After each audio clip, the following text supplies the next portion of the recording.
1. But, you may say, we asked you to speak about women and fiction. What has that got to do with a room of one's own? I will try to explain. When you asked me to speak about women in fiction, I sat down on the banks of a river and began to wonder what the words meant. They might mean simply a few remarks about Fanny Burney, a few more about Jane Austen, a tribute to the Brontes and a sketch of Haworth Parsonage under snow, some witticisms if possible about Miss Mitford, a respectful allusion to George Eliot, a reference to Mrs. Gaskell, and one would have done. But at second sight the word seemed not so simple. The title Women in Fiction might mean, and you may have meant it to mean, women and what they are like, or it might mean women in the fiction that they write, or it might mean women in the fiction that is written about them, or it might mean that somehow all three are inextricably mixed together, and you want me to consider them in that light. But when I began to consider the subject in this last way, which seemed the most interesting, I soon saw that it had one fatal drawback. I should never be able to come to a conclusion. I should never be able to fulfill what is, I understand, the first duty of a lecturer, to hand you after an hour's discourse a nugget of pure truth to wrap up between the pages of your notebooks and keep on the mantelpiece forever.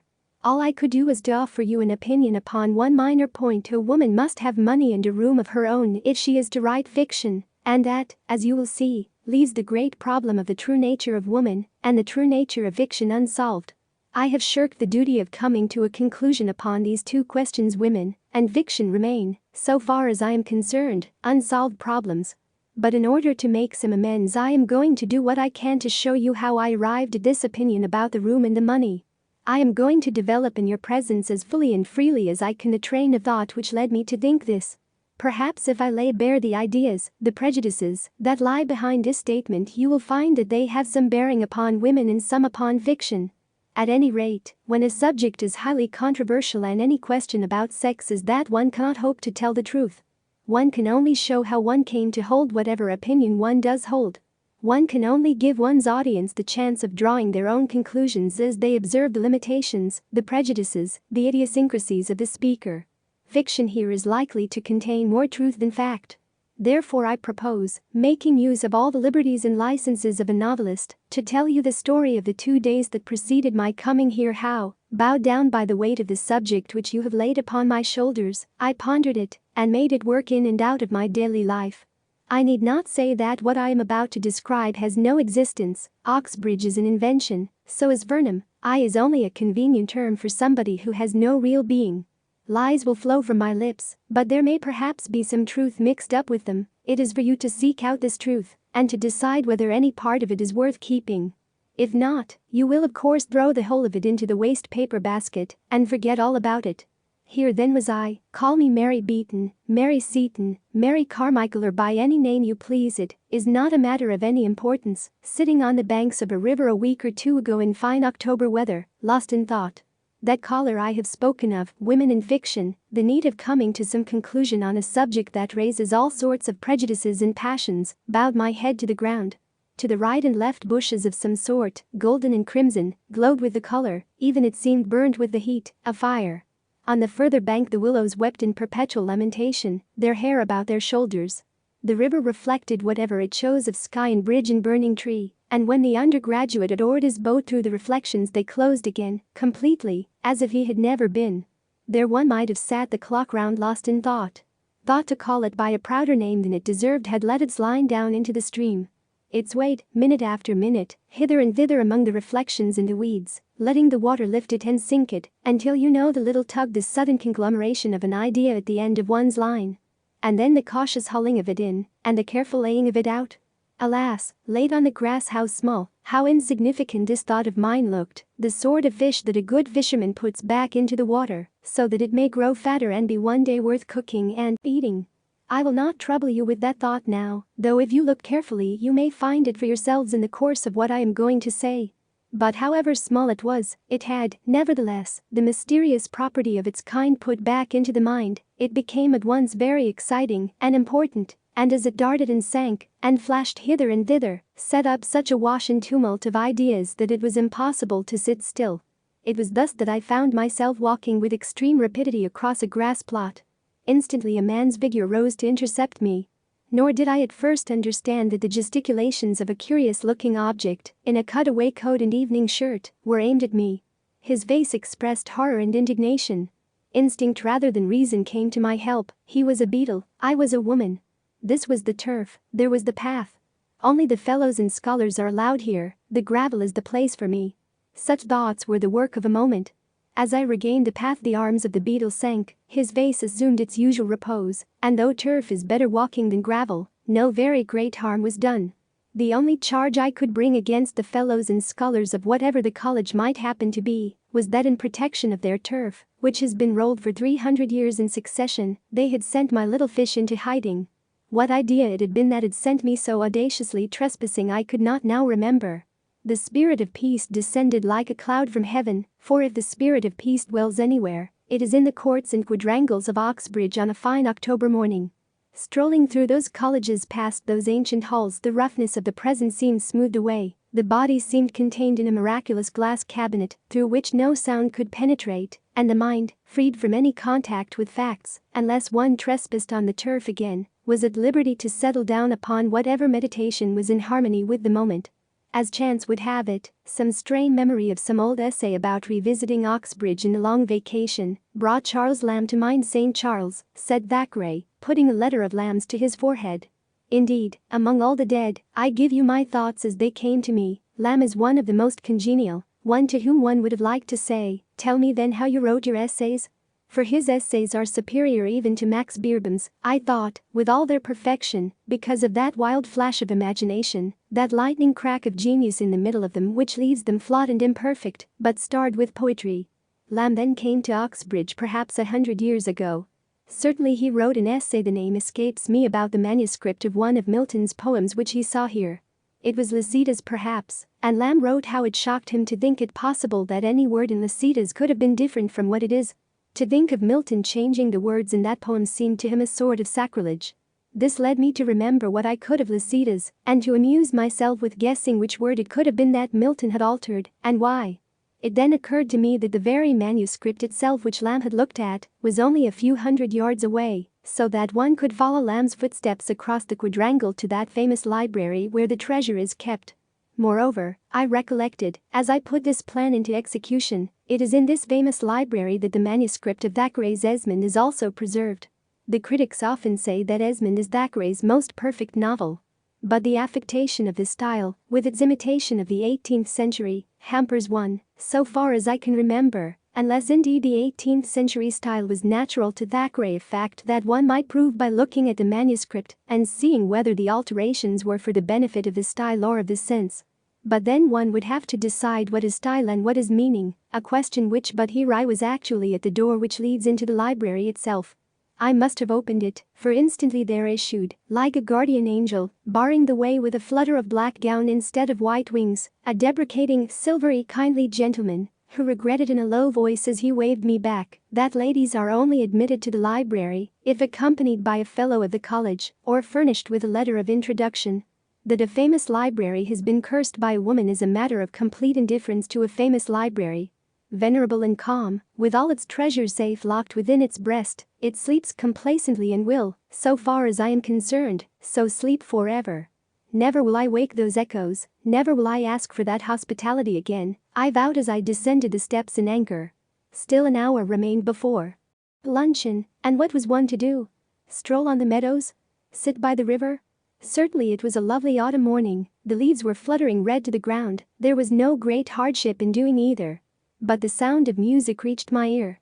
Some service or celebration was going forward. The organ complained magnificently as I passed the chapel door. Even the sorrow of Christianity sounded in that serene air, more like the recollection of sorrow than sorrow itself. Even the groanings of the ancient organ seemed lapped in peace. I had no wish to enter had I the right, and this time the verger might have stopped me, demanding perhaps my baptismal certificate or a letter of introduction from the dean. But the outside of these magnificent buildings is often as beautiful as the inside. Moreover, it was amusing enough to watch the congregation assembling, coming in and going out again, busying themselves at the door of the chapel like bees at the mouth of a hive. Many were in cap and gown, some had tufts of fur on their shoulders, others were wheeled in bath chairs, others, though not past middle age, seemed creased and crushed into shapes so singular that one was reminded of those giant crabs and crayfish who heave with difficulty across the sand of an aquarium. As I leant against the wall, the university indeed seemed a sanctuary in which are preserved rare types, which would soon be obsolete if left to fight for existence on the pavement of the Strand. Old stories of old deans and old dons came back to mind, but before I had summoned up courage to whistle, it used to be said that at the sound of a whistle old professor instantly broke into a gallop. The venerable congregation had gone inside. The outside of the chapel remained. As you know, its high domes and pinnacles can be seen, like a sailing ship always voyaging never arriving, lit up at night and visible for miles, far away across the hills. Once, presumably, this quadrangle with its smooth lawns, its massive buildings, and the chapel itself was marsh too, where the grasses waved and the swine rootled. Teams of horses and oxen, I thought, must have hauled the stone in wagons from far countries, and then with infinite labor, the grey blocks in whose shade I was now standing were poised in order one on top of another. And then the painters brought their glass for the windows, and the masons were busy for centuries up on that roof with putty and cement, spade and trowel. Every Saturday somebody must have poured gold and silver out of a leathern purse into their ancient fists, for they had their beer and skittles presumably of an evening. An unending stream of gold and silver, I thought, must have flowed into this court perpetually to keep the stones coming and the masons working, to level, to ditch, to dig and to drain. But it was then the age of faith, and money was poured liberally to set these stones on a deep foundation, and when the stones were raised, still more money was poured in from the coffers of kings and queens and great nobles to ensure that hymns should be sung here and scholars taught. Lands were granted, tithes were paid. And when the age of faith was over and the age of reason had come, still the same flow of gold and silver went on, fellowships were founded, lectureships endowed, only the gold and silver flow now, not from the coffers of the king, but from the chests of merchants and manufacturers, from the purses of men who had made, say, a fortune from industry, and returned, in their wills, a bounteous share of it to endow more chairs, more lectureships, more fellowships in the university where they had learned their craft. Hence the libraries and laboratories, the observatories, the splendid equipment of costly and delicate instruments which now stands on glass shelves, where centuries ago the grasses waved and the swine rootled. Certainly, as I strolled round the court, the foundation of gold and silver seemed deep enough, the pavement laid solidly over the wild grasses. Men with trays on their heads went busily from staircase to staircase. Gaudy blossoms flowered in window boxes. The strains of the gramophone blared out from the rooms within. It was impossible not to reflect. The reflection, whatever it may have been, was cut short. The clock struck. It was time to find one's way to luncheon. It is a curious fact that novelists have a way of making us believe that luncheon parties are invariably memorable for something very witty that was said, or for something very wise that was done. But they seldom spare a word for what was eaten. It is part of the novelist's convention not to mention soup and salmon and ducklings, as if soup and salmon and ducklings were of no importance whatsoever, as if nobody ever smoked a cigar or drank a glass of wine. Here, however, I shall take the liberty to defy that convention, and to tell you that the lunch on this occasion began with soles, sunk in a deep dish, over which the college cook had spread a counterpane of the whitest cream, save that it was branded here and there with brown spots like the spots on the flanks of a doe. After that came the partridges, but if this suggests a couple of bald brown birds on a plate, you are mistaken. The partridges, many and various, came with all their retinue of sauces and salads, the sharp and the sweet, each in its order, their potatoes, thin as coins but not so hard, their sprouts, foliated as rosebuds but more succulent. And no sooner had the roast and its retinue been done with than the silent serving man, the beadle himself perhaps in a milder manifestation, set before us, wreathed in napkins, a confection which rose all sugar from the waves. To call it pudding and so relate it to rice and tapioca would be an insult. Meanwhile the wineglasses had flushed yellow and flushed crimson, had been emptied, had been filled. And thus by degrees was lit, halfway down the spine, which is the seat of the soul, not that hard little electric light which we call brilliance, as it pops in and out upon our lips, but the more profound, subtle and subterranean glow, which is the rich yellow flame of rational intercourse. No need to hurry. No need to sparkle. No need to be anybody but oneself. We are all going to heaven and Van Dyck is of the company. In other words, how good life seemed, how sweet its rewards, how trivial this grudge or that grievance, how admirable friendship and the society of one's kind, as, lighting a good cigarette, one sunk among the cushions in the window seat. If by good luck there had been an ashtray handy, if one had not knocked the ash out of the window in default, if things had been a little different from what they were, one would not have seen, presumably, a cat without a tail. The sight of that abrupt and truncated animal padding softly across the quadrangle changed by some fluke of his subconscious intelligence the emotional light for me. It was as if someone had let fall a shade. Perhaps the excellent hawk was relinquishing its hold. Certainly, as I watched the Manx cat pause in the middle of the lawn as if it too questioned the universe, something seemed lacking, something seemed different. But what was lacking, what was different, I asked myself, listening to the talk. And to answer that question I had to think myself out of the room, back into the past, before the war indeed, and to set before my eyes the model of another luncheon party held in rooms not very far distant from these, but different. Everything was different. Meanwhile the talk went on among the guests, who were many and young, some of this sex, some of that. It went on swimmingly, it went on agreeably, freely, amusingly. And as it went on I set it against the background of that other talk, and as I matched the two together, I had no doubt that one was the descendant, the legitimate heir of the other. Nothing was changed, nothing was different save only here I listened with all my ears not entirely to what was being said, but to the murmur or current behind it. Yes, that was it, the change was there. Before the war at a luncheon party like this, people would have said precisely the same things, but they would have sounded different, because in those days they were accompanied by a sort of humming noise, not articulate, but musical, exciting, which changed the value of the words themselves. Could one set that humming noise to words? Perhaps with the help of the poets one could. A book lay beside me and, opening it, I turned casually enough to Tennyson. And here I found Tennyson was singing. There has fallen a splendid tear from the passion flower at the gate. She is coming, my dove, my dear, she is coming, my life, my fate. The red rose cries, she is near, and a white rose weeps, she is late. The larkspur listens, I hear, and the lily whispers, I wait. Was that what men hummed at luncheon parties before the war? And the women? My heart is like a singing bird whose nest is in a watered shoot. My heart is like an apple tree, whose boughs are bent with thick-set fruit. My heart is like a rainbow shell that paddles in a halcyon sea. My heart is gladder than all these, because my love has come to me. Was that what women hummed at luncheon parties before the war? There was something so ludicrous in thinking of people humming such things even under their breath at luncheon parties before the war that I burst out laughing. And had to explain my laughter by pointing at the Manx cat, who did look a little absurd, poor beast, without a tail, in the middle of the lawn. Was he really born so, or had he lost his tail in an accident? The tailless cat, though some are said to exist in the Isle of Man, is rarer than one thinks. It is a queer animal, quaint rather than beautiful. It is strange what a difference a tail makes, you know, the sort of things one says as a lunch party breaks up and people are finding their coats and hats. This one, thanks to the hospitality of the host, had lasted far into the afternoon. The beautiful October day was fading, and the leaves were falling from the trees in the avenue as I walked through it. Gate after gate seemed to close with gentle finality behind me.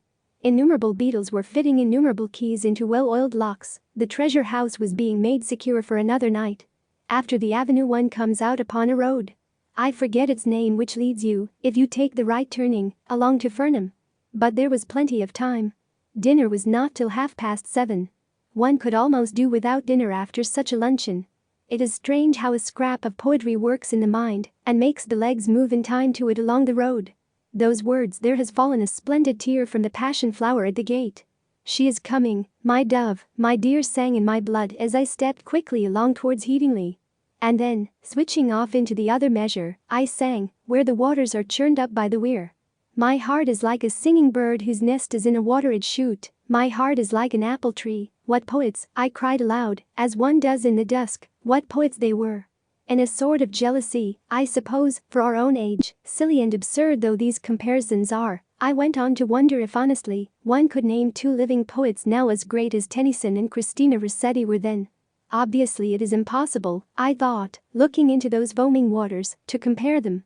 The very reason why that poetry excites one to such abandonment, such rapture, is that it celebrates some feeling that one used to have, at luncheon parties before the war perhaps, so that one responds easily, familiarly, without troubling to check the feeling, or to compare it with any that one has now.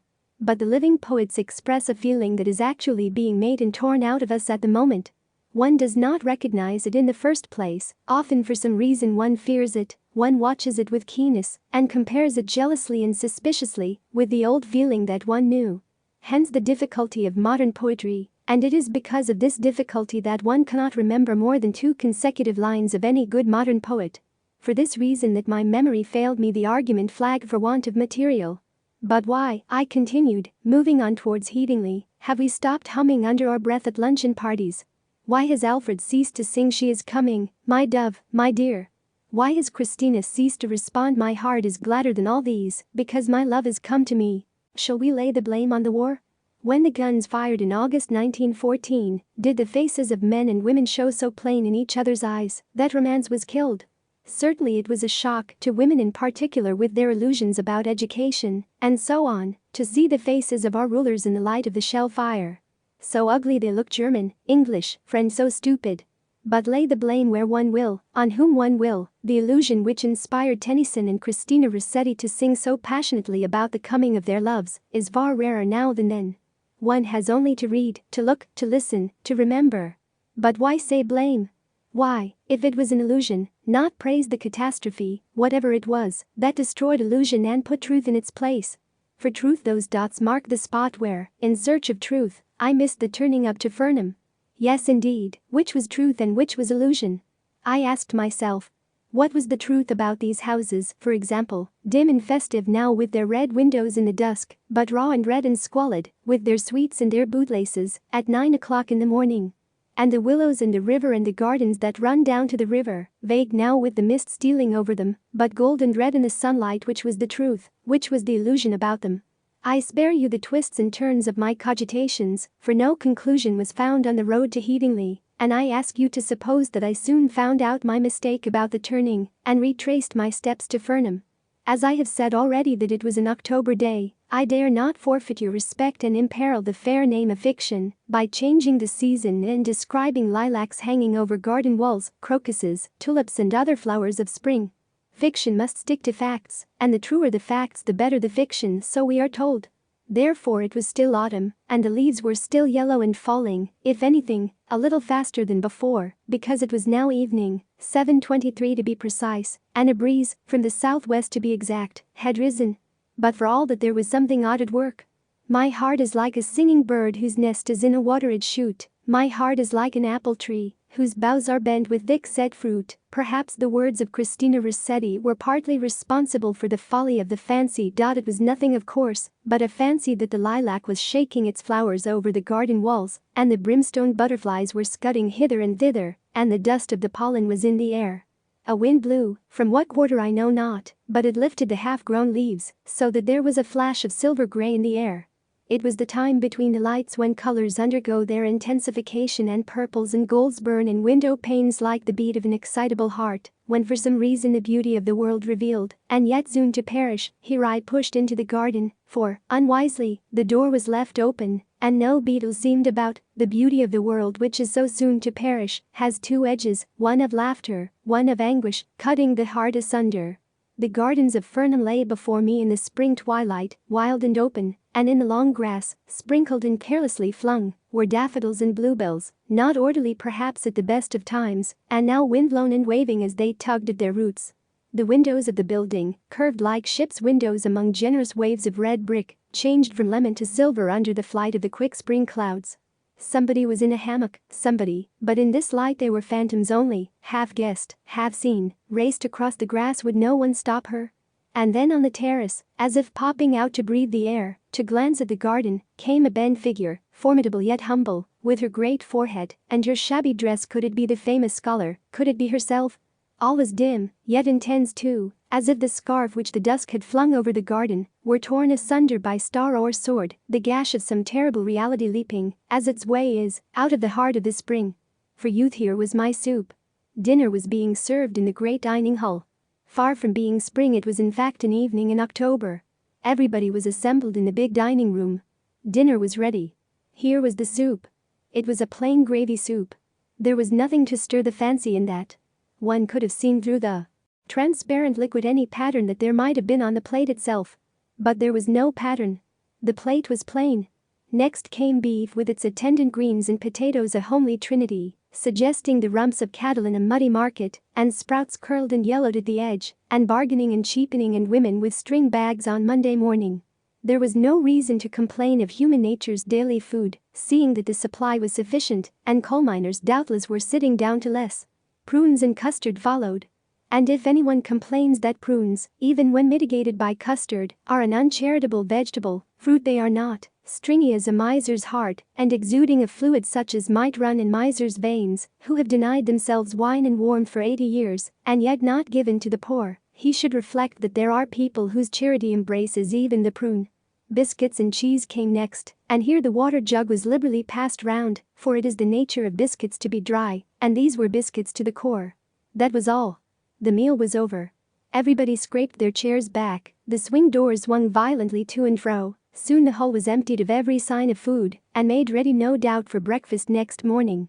Down corridors and up staircases the youth of England went banging and singing. And was it for a guest, a stranger, for I had no more right here in Fernham than in Trinity or Somerville or Girton or Newnham or Christchurch, to say, the dinner was not good, or to say, we were now, Mary Seaton and I, in her sitting room, could we not have dined up here alone? For if I had said anything of the kind I should have been prying and searching into the secret economies of a house, which to the stranger wears so fine a front of gaiety and courage. No, one could say nothing of the sort. Indeed, conversation for a moment flagged.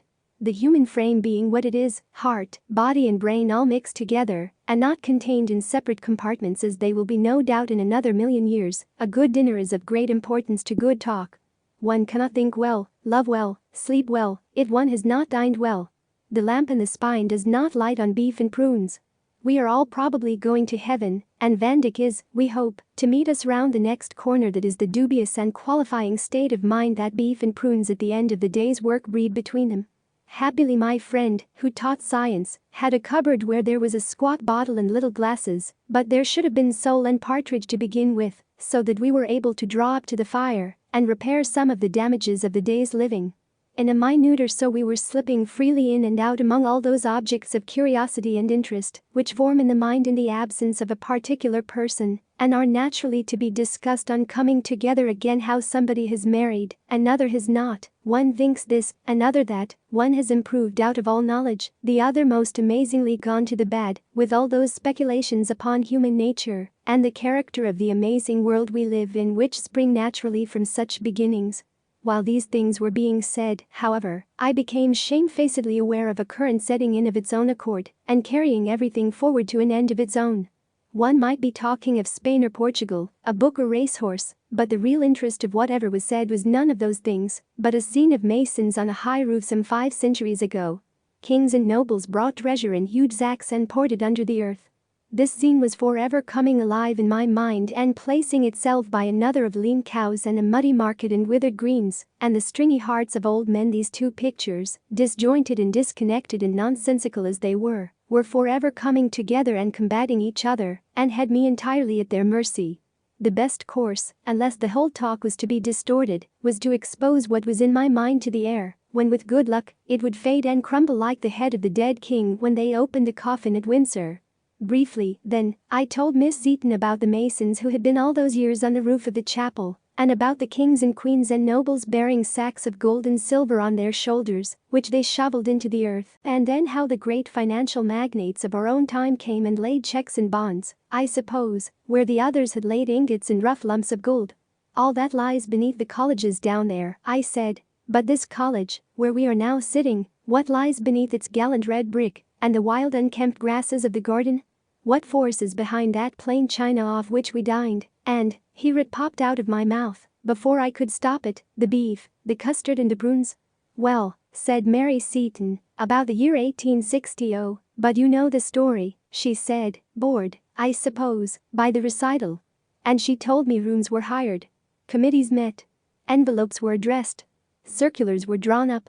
Meetings were held. Letters were read out. So and so has promised so much. On the contrary, Mr. won't give a penny. The Saturday Review has been very rude. How can we raise a fund to pay for offices? Shall we hold a bazaar? Can't we find a pretty girl to sit in the front row? Let us look up what John Stuart Mill said on the subject. Can anyone persuade the editor of it to print a letter? Can we get Lady to sign it? Lady is out of town. That was the way it was done, presumably, 60 years ago, and it was a prodigious effort, and a great deal of time was spent on it. And it was only after a long struggle, and with the utmost difficulty, that they got £30,000 together. At the thought of all those women working year after year, and finding it hard to get £2,000 together, and as much as they could do to get £30,000, we burst out in scorn at the reprehensible poverty of our sex. What had our mothers been doing then, that they had no wealth to leave us? Powdering their noses? Looking in at shop windows? Flaunting in the sun at Monte Carlo? There were some photographs on the mantelpiece. Mary's mother, if that was her picture, may have been a wastrel in her spare time. She had 13 children by a minister of the church, but as so her gay and dissipated life had left too few traces of its pleasures on her face. She was a homely body, an old lady in a plaid shawl which was fastened by a large cameo, and she sat in a basket chair, encouraging a spaniel to look at the camera, with the amused, yet strained expression of one who is sure that the dog will move directly the bulb is pressed. Now if she had gone into business, had become a manufacturer of artificial silk, or a magnate on the stock exchange, if she had left £200,000 or £300,000 to Fernham, we could have been sitting at our ease tonight, and the subject of our talk might have been archaeology, botany, anthropology, physics, the nature of the atom, mathematics, astronomy, relativity, geography. If only Mrs. Zeaton and her mother before her had learned the great art of making money, and had left their money, like their fathers and their grandfathers before them, to found fellowships and lectureships and prizes, and scholarships appropriated to the use of their own sex, we might have dined very tolerably up here alone off a bird and a bottle of wine. We might have looked forward without undue confidence to a pleasant and honorable lifetime spent in the shelter of one of the liberally endowed professions. We might have been exploring or riding, mooning about the venerable places of the earth, sitting contemplative on the steps of the Parthenon, or going at 10 to an office and coming home comfortably at 4:30 to write a little poetry. Only, if Mrs. Zeaton and her like had gone into business at the age of 15, there would have been that was the snag in the argument. No, Mary. What, I asked, did Mary think of that? There between the curtains was the October night, calm and lovely, with a star or two caught in the yellowing trees. Was she ready to resign her share of it in her memories, for they had been a happy family, though a large one, of games and quarrels up in Scotland, which she is never tired of praising for the fineness of its air and the quality of its cakes, in order that Fernham might have been endowed with £50,000 or so by a stroke of the pen? For, to endow a college would necessitate the suppression of families altogether. Making a fortune and bearing 13 children, no human being could stand it. Consider the facts, we said.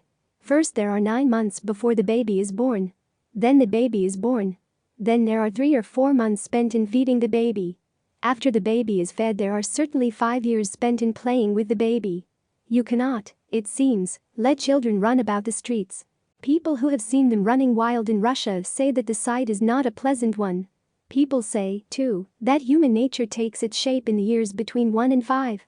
If Mrs. Zeaton, I said, had been making money, what sort of memories would you have had of games and quarrels? What would you have known of Scotland and its fine air and cakes and all the rest of it? But it is useless to ask these questions because you would never have come into existence at all. Moreover, it is equally useless to ask what might have happened if Mrs. Zeaton and her mother before her had amassed great wealth and laid it under the foundations of college and library, because, in the first place, to earn money was impossible for them, and in the second, had it been possible, the law denied them the right to possess what money they earned. It is only for the last 48 years that Mrs. Zeaton has had a penny of her own. For all the centuries before that it would have been her husband's property, a thought which, perhaps, may have had its share in keeping Mrs. Zeaton and her mother's off the stock exchange. Every penny I earn, they may have said, will be taken from me and disposed of according to my husband's wisdom. Perhaps to found a scholarship or to endow a fellowship in Balliol or King's, so that to earn money, even if I could earn money, is not a matter that interests me very greatly. I had better leave it to my husband. At any rate, whether or not the blame rested on the old lady who was looking at the spaniel, there could be no doubt that for some reason or other our mothers had mismanaged their affairs very gravely. Not a penny could be spared for amenities, for partridges and wine, beetles and turf, books and cigars, libraries and leisure. To raise bare walls out of bare earth was the utmost they could do. So we talked standing at the window and looking, as so many thousands look every night, down on the domes and towers of the famous city beneath us. It was very beautiful, very mysterious in the autumn moonlight. The old stone looked very white and venerable. One thought of all the books that were assembled down there, of the pictures of old prelates and worthies hanging in the paneled rooms, of the painted windows that would be throwing strange globes and crescents on the pavement, of the tablets and memorials and inscriptions, of the fountains in the grass, of the quiet rooms looking across the quiet quadrangles. And, pardon me the thought, I thought, too, of the admirable smoke and drink and the deep armchairs and the pleasant carpets. Of the urbanity, the geniality, the dignity which are the offspring of luxury and privacy and space.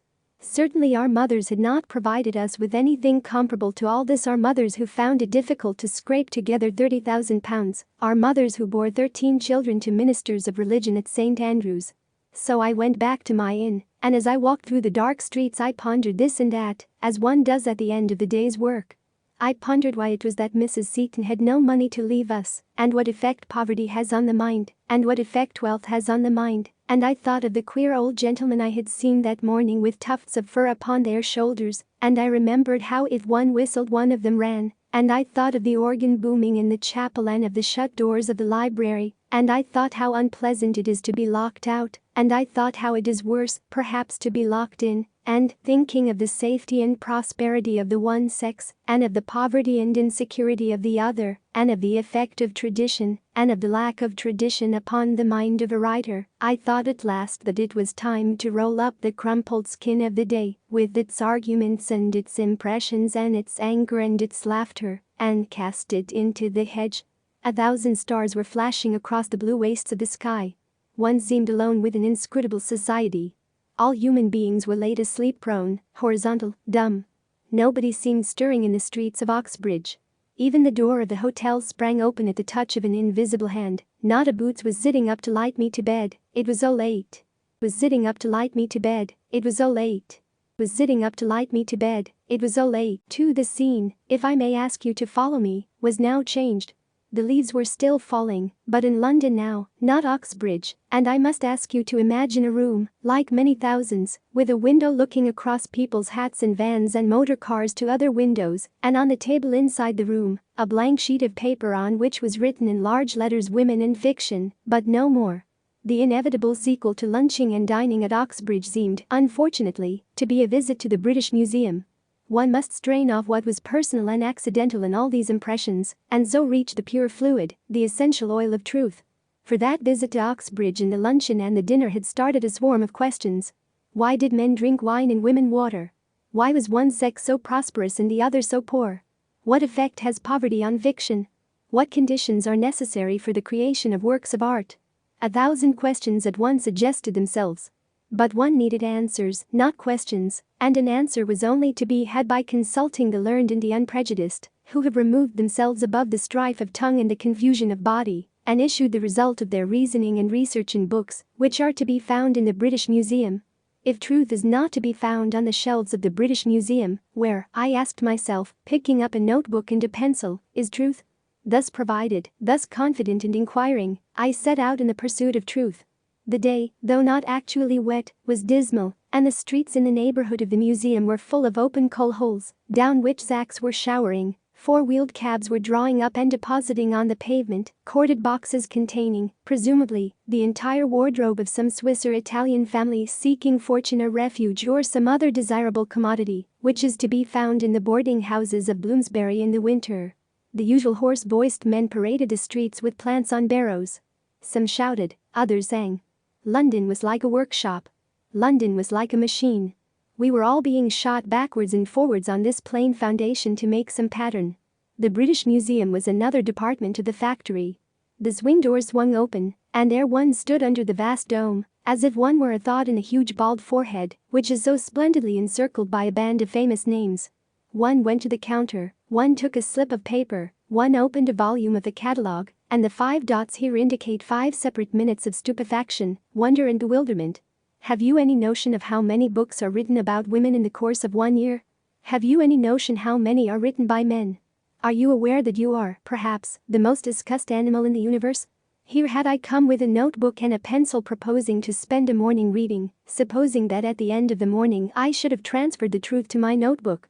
But I should need to be a herd of elephants, I thought, and a wilderness of spiders, desperately referring to the animals that are reputed longest lived and most multitudinously eyed, to cope with all this.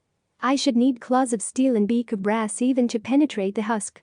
How shall I ever find the grains of truth embedded in all this mass of paper? I asked myself, and in despair began running my eye up and down the long list of titles. Even the names of the books gave me food for thought.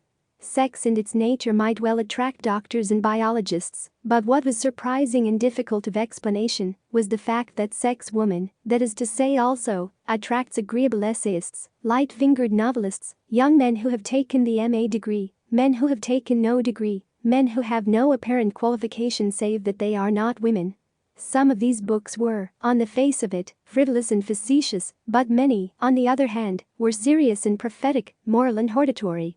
Merely to read the title suggested innumerable schoolmasters, innumerable clergymen mounting their platforms and pulpits, and holding forth with loquacity, which far exceeded the hour usually allotted to such discourse on this one subject.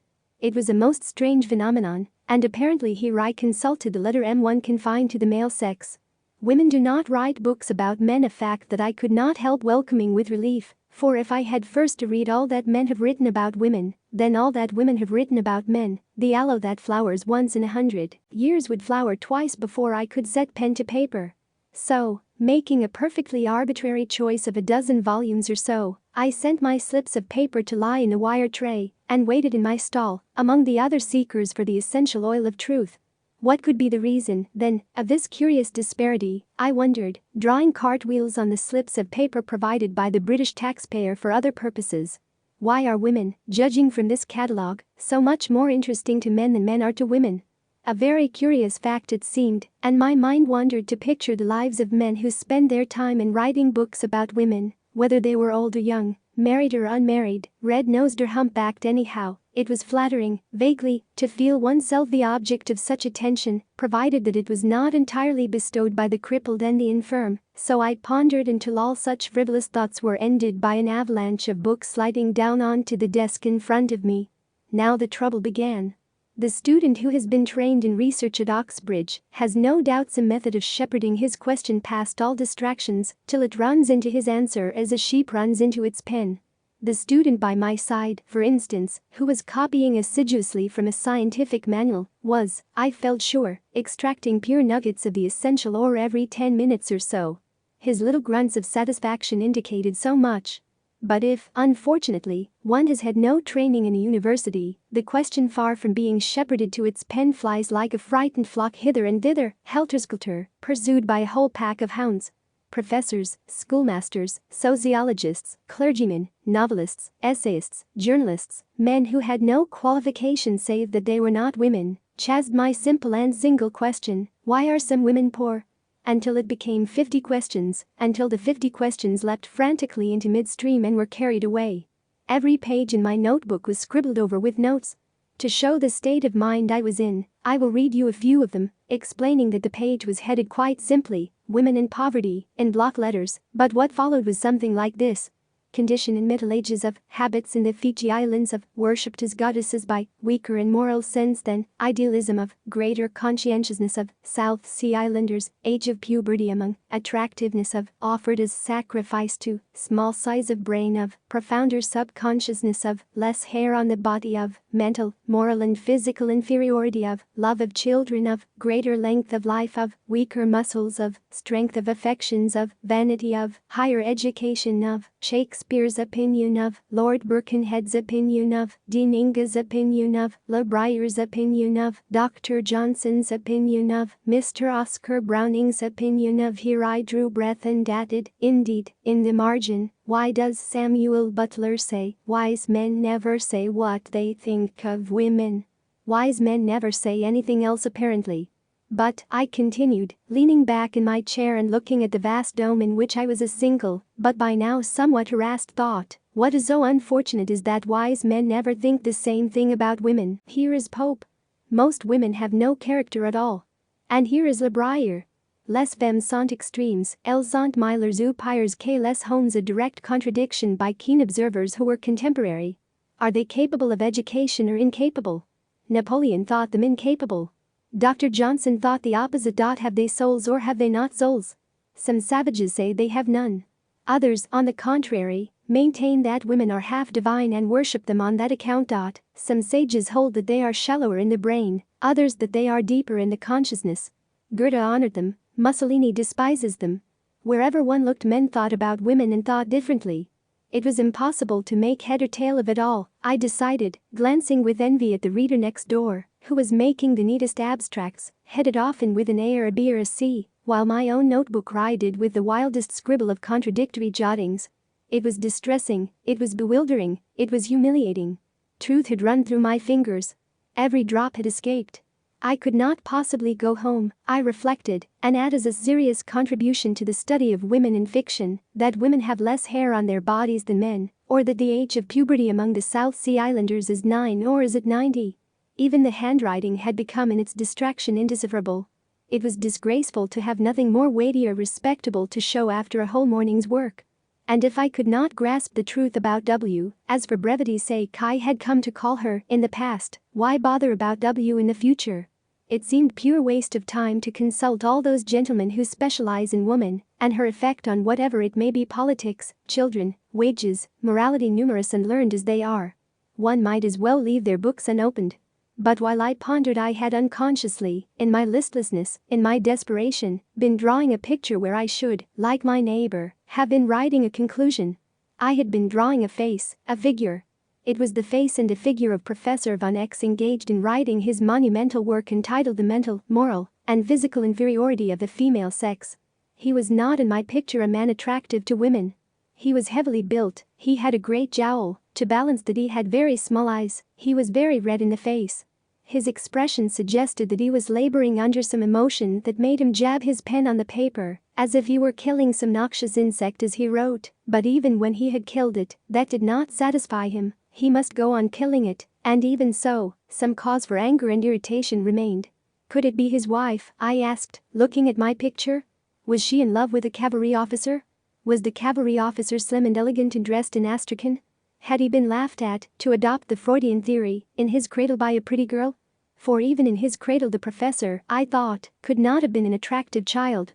Whatever the reason, the professor was made to look very angry and very ugly in my sketch, as he wrote his great book upon the mental, moral and physical inferiority of women. Drawing pictures was an idle way of finishing an unprofitable morning's work. Yet it is in our idleness, in our dreams, that the submerged truth sometimes comes to the top.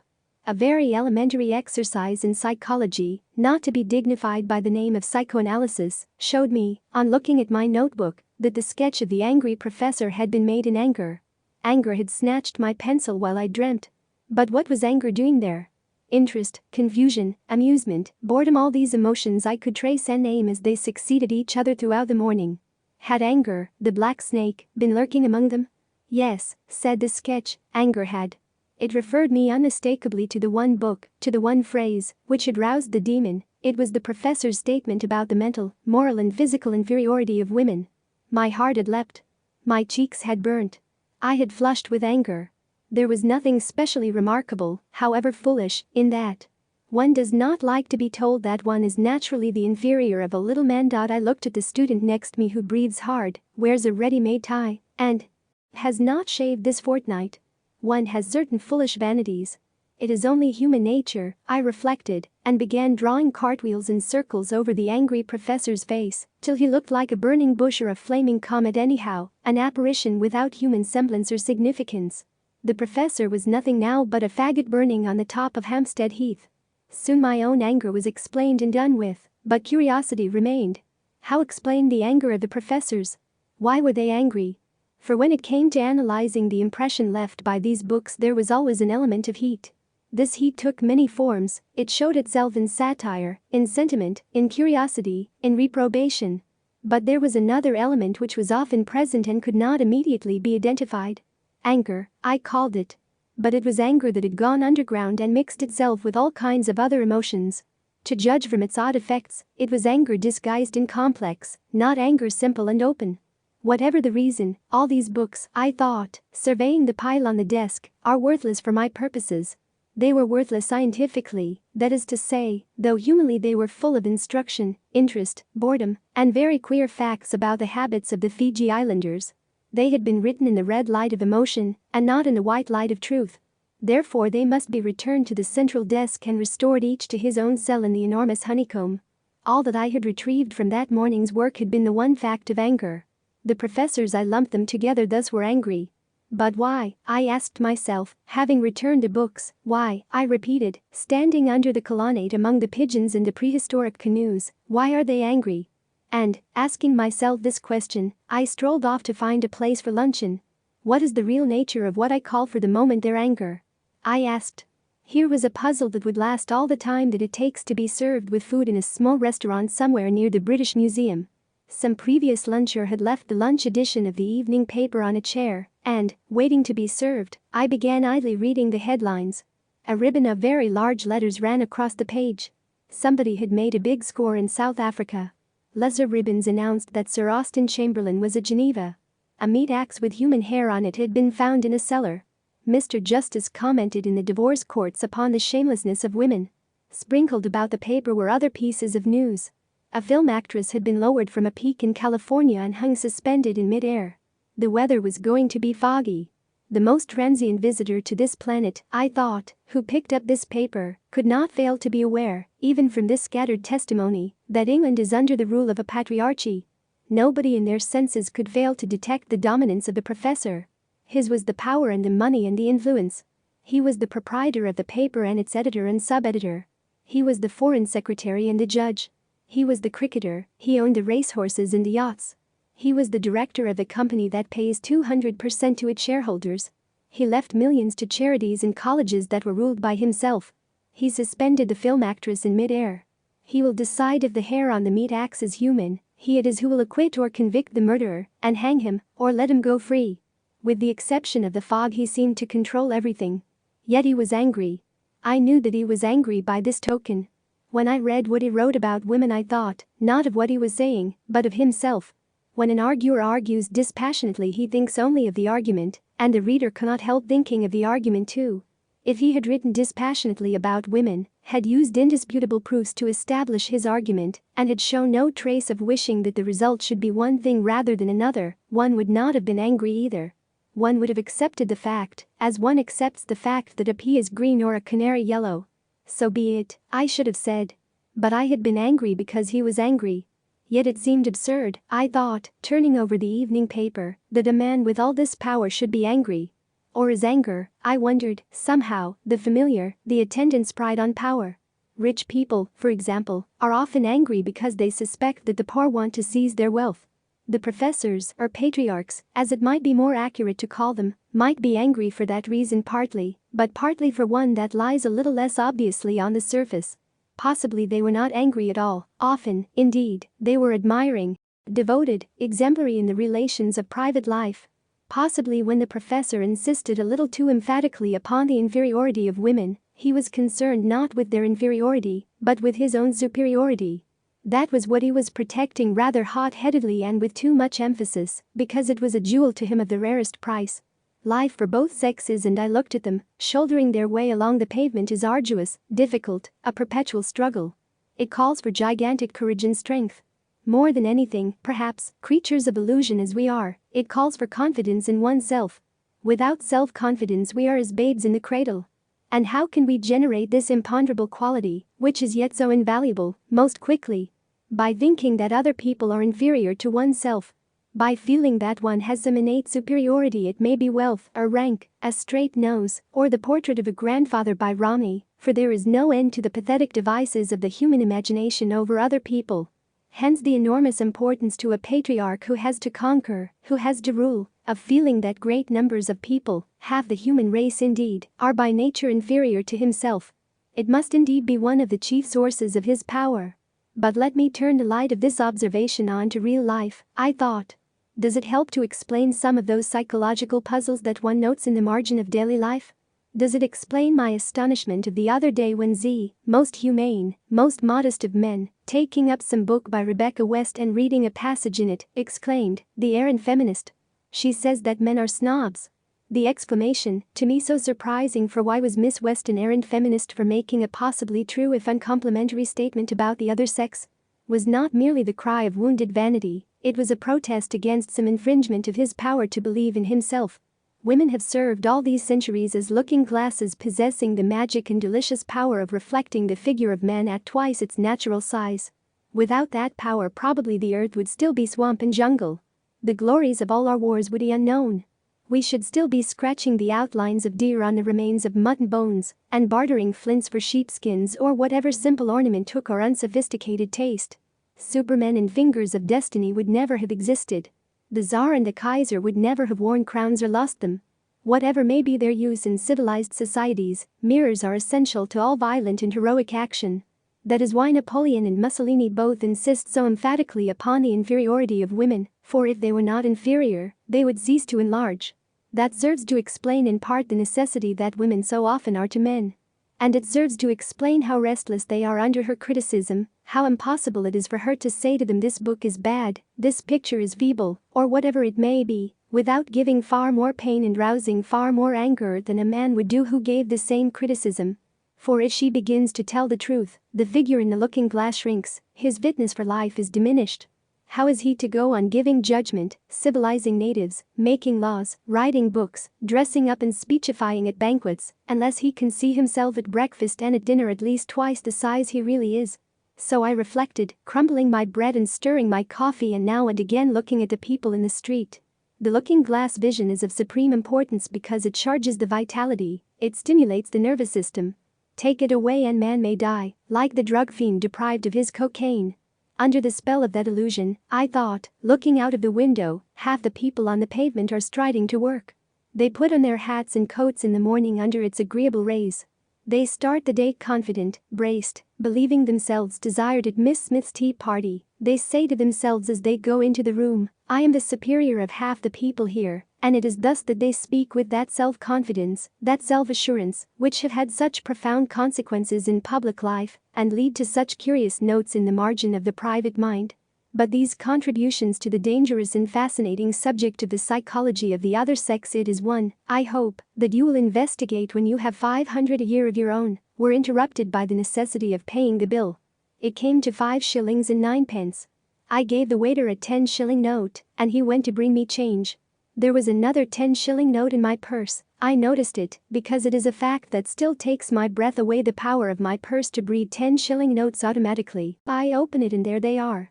Society gives me chicken and coffee, bed and lodging, in return for a certain number of pieces of paper, which were left me by an aunt, for no other reason than that I share her name.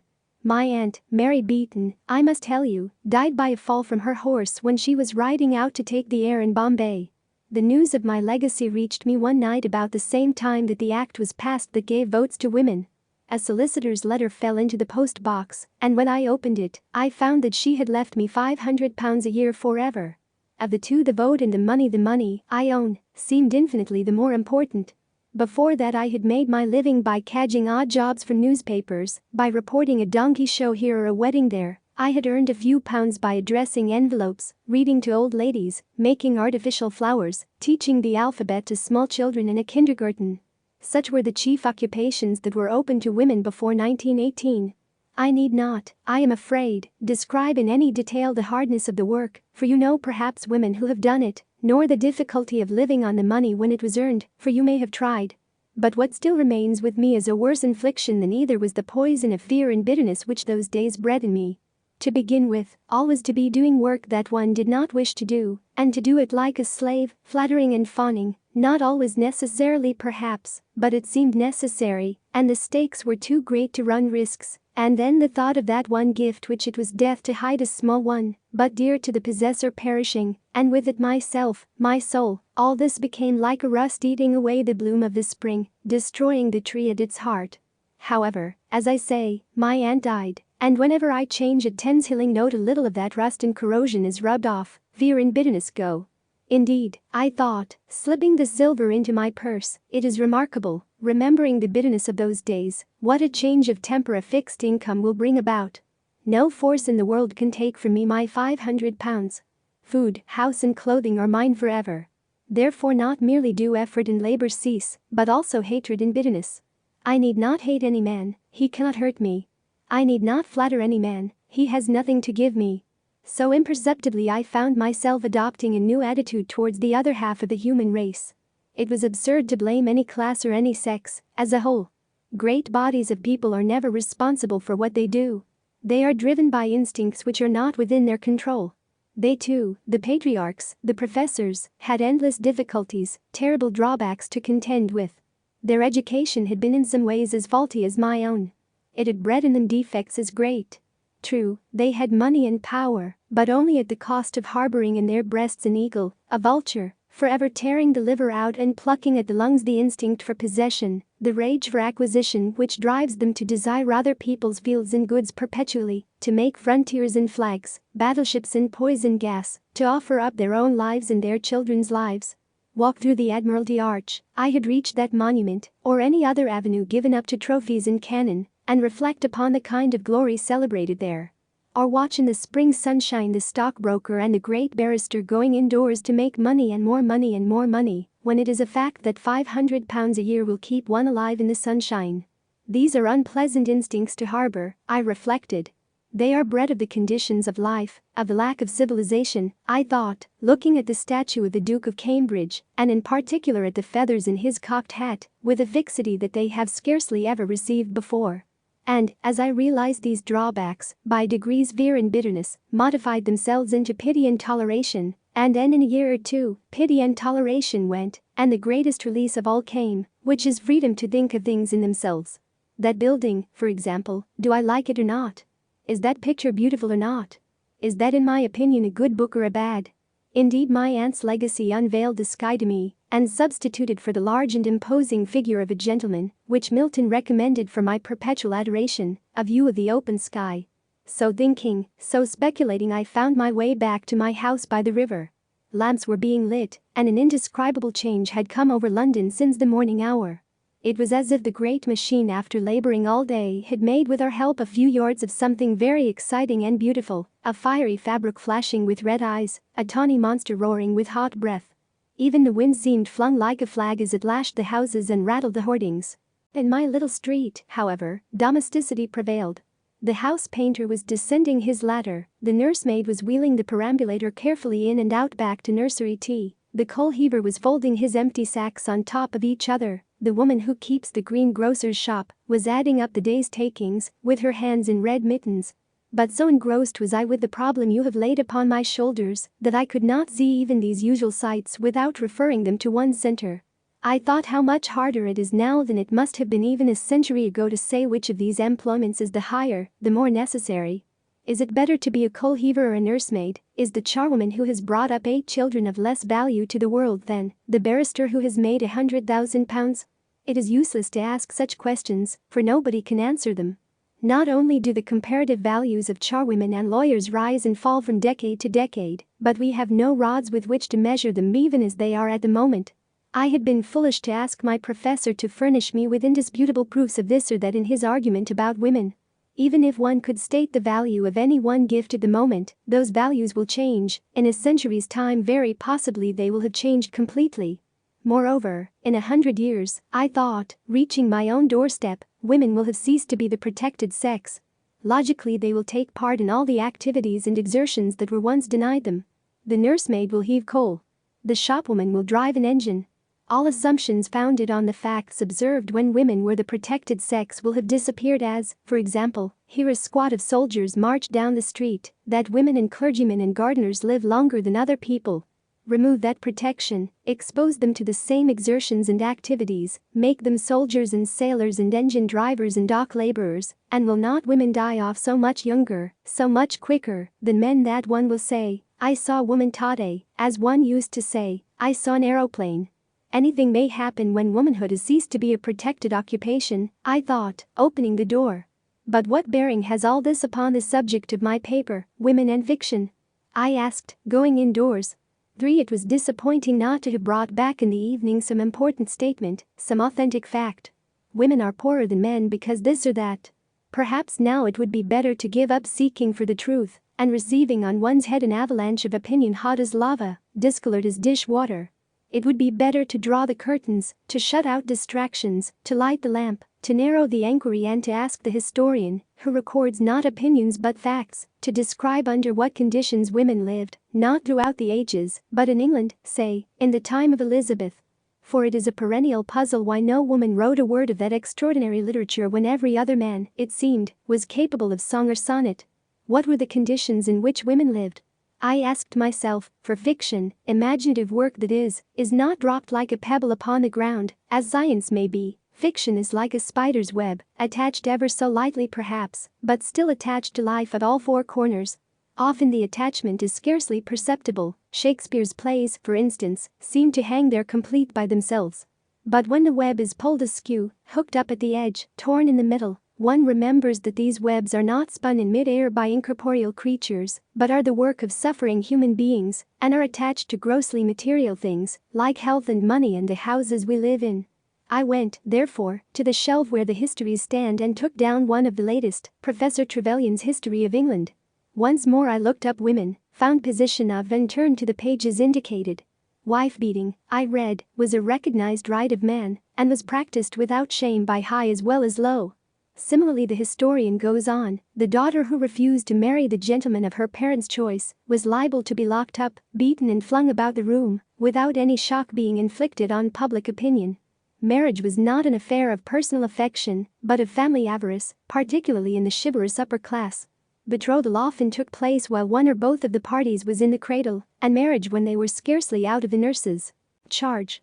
That was about 1470, soon after Chaucer's time. The next reference to the position of women is some 200 years later, in the time of the Stuarts. It was still the exception for women of the upper and middle class to choose their own husbands, and when the husband had been assigned, he was lord and master, so far at least as law and custom could make him.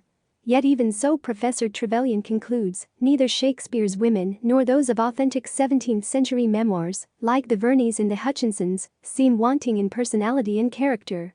Certainly, if we consider it, Cleopatra must have had a way with her. Lady Macbeth, one would suppose, had a will of her own. Rosalind, one might conclude, was an attractive girl. Professor Trevelyan is speaking no more than the truth when he remarks that Shakespeare's women do not seem wanting in personality and character. Not being a historian, one might go even further and say that women have burned like beacons in all the works of all the poets, from the beginning of time: Clytemnestra, Antigone, Cleopatra, Lady Macbeth, Fetter, Cressida, Rosalind, Desdemona, the Duchess of Malfi, among the dramatists, then among the prose writers. Millamant, Clarissa, Becky Sharp, Anna Karenina, Emma Bovary, Madame de Guermantes. The names flock to mind, nor do they recall women lacking in personality and character. Indeed, if woman had no existence save in the fiction written by men, one would imagine her a person of the utmost importance, very various, heroic and mean, splendid and sordid, infinitely beautiful and hideous in the extreme, as great as a man, some think even greater. But this is woman in fiction. In fact, as Professor Trevelyan points out, she was locked up, beaten and flung about the room. A very queer composite being thus emerges. Imaginatively she is of the highest importance, practically she is completely insignificant. She pervades poetry from cover to cover, she is all but absent from history. She dominates the lives of kings and conquerors in fiction. In fact, she was the slave of any boy whose parents forced a ring upon her finger. Some of the most inspired words, some of the most profound thoughts in literature fall from her lips. In real life she could hardly read, could scarcely spell, and was the property of her husband.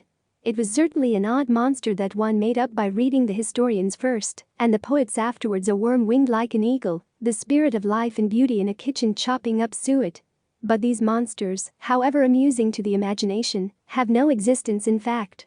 What one must do to bring her to life was to think poetically and prosaically at one and the same moment, thus keeping in touch with fact that she is Mrs. Martin, aged 36, dressed in blue, wearing a black hat and brown shoes, but not losing sight of fiction, either that she is a vessel in which all sorts of spirits and forces are coursing and flashing perpetually. The moment, however, that one tries this method with the Elizabethan woman, one branch of illumination fails, one is held up by the scarcity of facts. One knows nothing detailed, nothing perfectly true and substantial about her. History scarcely mentions her. And I turned to Professor Trevelyan again to see what history meant to him. I found by looking at his chapter headings that it meant the manor court and the methods of open field agriculture. The Cistercians in sheep farming. The Crusades. The University. The House of Commons. The 100 Years' War. The Wars of the Roses. The Renaissance scholars. The dissolution of the monasteries. Agrarian and religious strife. The origin of English sea power. The Armada, and so on. Occasionally an individual woman is mentioned, an Elizabeth, or a Mary, a queen or a great lady. But by no possible means could middle-class women with nothing but brains and character at their command have taken part in any one of the great movements which, brought together, constitute the historian's view of the past. Nor shall we find her in collection of anecdotes. Aubrey hardly mentions her. She never writes her own life and scarcely keeps a diary. There are only a handful of her letters in existence. She left no plays or poems by which we can judge her. What one wants, I thought, and why does not some brilliant student at Nuneham supply it?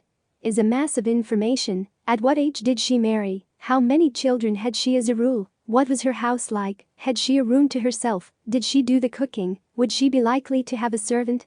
All these facts lie somewhere, presumably, in parish registers and account books. The life of the average Elizabethan woman must be scattered about somewhere. Could one collect it and make a book of it? It would be ambitious beyond my daring, I thought, looking about the shelves for books that were not there, to suggest to the students of those famous colleges that they should rewrite history, though I own that it often seems a little queer as it is, unreal, lopsided. But why should they not add a supplement to history, calling it, of course, by some inconspicuous name, so that women might figure there without impropriety? For one often catches a glimpse of them in the lives of the great, whisking away into the background, concealing, I sometimes think, a wink, a laugh, perhaps a tear. And, after all, we have lives enough of Jane Austen. It scarcely seems necessary to consider again the influence of the tragedies of Joanna Baillie upon the poetry of Edgar Allan Poe. As for myself, I should not mind if the homes and haunts of Mary Russell Mitford were closed to the public for a century at least. But what I find deplorable, I continued, looking about the bookshelves again, is that nothing is known about women before the 18th century. I have no model in my mind to turn about this way and that. Here am I asking why women did not write poetry in the Elizabethan age, and I am not sure how they were educated, whether they were taught to write, whether they had sitting rooms to themselves, how many women had children before they were 21, what, in short, they did from 8 in the morning till 8 at night. They had no money evidently. According to Professor Trevelyan, they were married whether they liked it or not before they were out of the nursery, at 15 or 16 very likely. It would have been extremely odd, even upon this showing, had one of them suddenly written the plays of Shakespeare, I concluded, and I thought of that old gentleman, who is dead now, but was a bishop, I think, who declared that it was impossible for any woman, past, present, or to come, to have the genius of Shakespeare. He wrote to the papers about it. He also told a lady who applied to him for information that cats do not as a matter of fact go to heaven, though they have, he added, souls of a sort. How much thinking those old gentlemen used to save one. How the borders of ignorance shrank back at their approach. Cats do not go to heaven. Women cannot write the plays of Shakespeare. Be that as it may, I could not help thinking, as I looked at the works of Shakespeare on the shelf, that the bishop was right at least in this. It would have been impossible, completely and entirely, for any woman to have written the plays of Shakespeare in the age of Shakespeare. Let me imagine, since facts are so hard to come by, what would have happened had Shakespeare had a wonderfully gifted sister, called Judith, let us say. Shakespeare himself went, very probably, his mother was an heiress to the grammar school, where he may have learned Latin, Ovid, Virgil and Horace, and the elements of grammar and logic. He was, it is well known, a wild boy who poached rabbits, perhaps shot a deer, and had, rather sooner than he should have done, to marry a woman in the neighborhood, who bore him a child rather quicker than was right. That escapade sent him to seek his fortune in London. He had, it seemed, a taste for the theater. He began by holding horses at the stage door. Very soon he got work in the theater, became a successful actor, and lived at the hub of the universe, meeting everybody, knowing everybody, practicing his art on the boards, exercising his wits in the streets, and even getting access to the palace of the Queen. Meanwhile his extraordinarily gifted sister, let us suppose, remained at home. She was as adventurous, as imaginative, as agog to see the world as he was. But she was not sent to school. She had no chance of learning grammar and logic, let alone of reading Horace and Virgil. She picked up a book now and then, one of her brothers perhaps, and read a few pages. But then her parents came in and told her to mend the stockings or mind the stew, and not moon about with books and papers. They would have spoken sharply but kindly, for they were substantial people who knew the conditions of life for a woman, and loved their daughter indeed. More likely than not, she was the apple of her father's eye. Perhaps she scribbled some pages up in an apple loft on the sly, but was careful to hide them or set fire to them. Soon, however, before she was out of her teens, she was to be betrothed to the son of a neighboring wool stapler. She cried out that marriage was hateful to her, and for that she was severely beaten by her father. Then he ceased to scold her. He begged her instead not to hurt him, not to shame him in this matter of her marriage. He would give her a chain of beads or a fine petticoat, he said, and there were tears in his eyes. How could she disobey him? How could she break his heart? The force of her own gift alone drove her to it. She made up a small parcel of her belongings, let herself down by a rope one summer's night, and took the road to London. She was not 17. The birds that sang in the hedge were not more musical than she was. She had the quickest fancy, a gift like her brother's, for the tune of words. Like him, she had a taste for the theater. She stood at the stage door, she wanted to act, she said. Men laughed in her face. The manager, a fat, loose-lipped man, guffawed. He bellowed something about poodles dancing and women acting. No woman, he said, could possibly be an actress. He hinted you can imagine what. She could get no training in her craft. Could she even seek her dinner in a tavern or roam the streets at midnight? Yet her genius was for fiction and lusted to feed abundantly upon the lives of men and women and the study of their ways. At last, for she was very young, oddly like Shakespeare the poet in her face, with the same grey eyes and rounded brows at last knit green, the actor-manager took pity on her. She found herself with child by that gentleman, and so who shall measure the heat and violence of the poet's heart when caught entangled in a woman's body? Killed herself one winter's night and lies buried at some crossroads where the omnibuses now stop outside the Elephant and Castle. That, more or less, is how the story would run, I think, if a woman in Shakespeare's day had had Shakespeare's genius. But for my part, I agree with the deceased bishop. If such he was, it is unthinkable that any woman in Shakespeare's day should have had Shakespeare's genius. For genius like Shakespeare's is not born among laboring, uneducated, servile people. It was not born in England among the Saxons and the Britons. It is not born today among the working classes. How, then, could it have been born among women whose work began, according to Professor Trevelyan, almost before they were out of the nursery, who were forced to it by their parents and held to it by all the power of law and custom? Yet genius of a sort must have existed among women as it must have existed among the working classes. Now and again an Emily Bront or a Robert Burns blazes out and proves its presence. But certainly it never got itself onto paper. When, however, one reads of a witch being ducked, of a woman possessed by devils, of a wise woman selling herbs, or even of a very remarkable man who had a mother, then I think we are on the track of a lost novelist, a suppressed poet, of some mute and inglorious Jane Austen, some Emily Bront who dashed her brains out on the moor or mopped and mowed about the highways crazed with the torture that her gift had put her to. Indeed, I would venture to guess that Annon, who wrote so many poems without singing them, was often a woman. It was a woman Edward Fitzgerald, I think, suggested, who made the ballads and the folk songs, crooning them to her children, beguiling her spinning with them, or the length of the winter's night. This may be true or it may be false, who can say? But what is true in it, so it seemed to me, reviewing the story of Shakespeare's sister as I had made it, is that any woman born with a great gift in the 16th century would certainly have gone crazed, shot herself, or ended her days in some lonely cottage outside the village, half witch, half wizard, feared and mocked at. For it needs little skill in psychology to be sure that a highly gifted girl who had tried to use her gift for poetry would have been so thwarted and hindered by other people, so tortured and pulled asunder by her own contrary instincts, that she must have lost her health and sanity to a certainty. No girl could have walked to London and stood at a stage door and forced her way into the presence of actor-managers without doing herself a violence and suffering an anguish which may have been irrational, for chastity may be a fetish invented by certain societies for unknown reasons, but were nonetheless inevitable.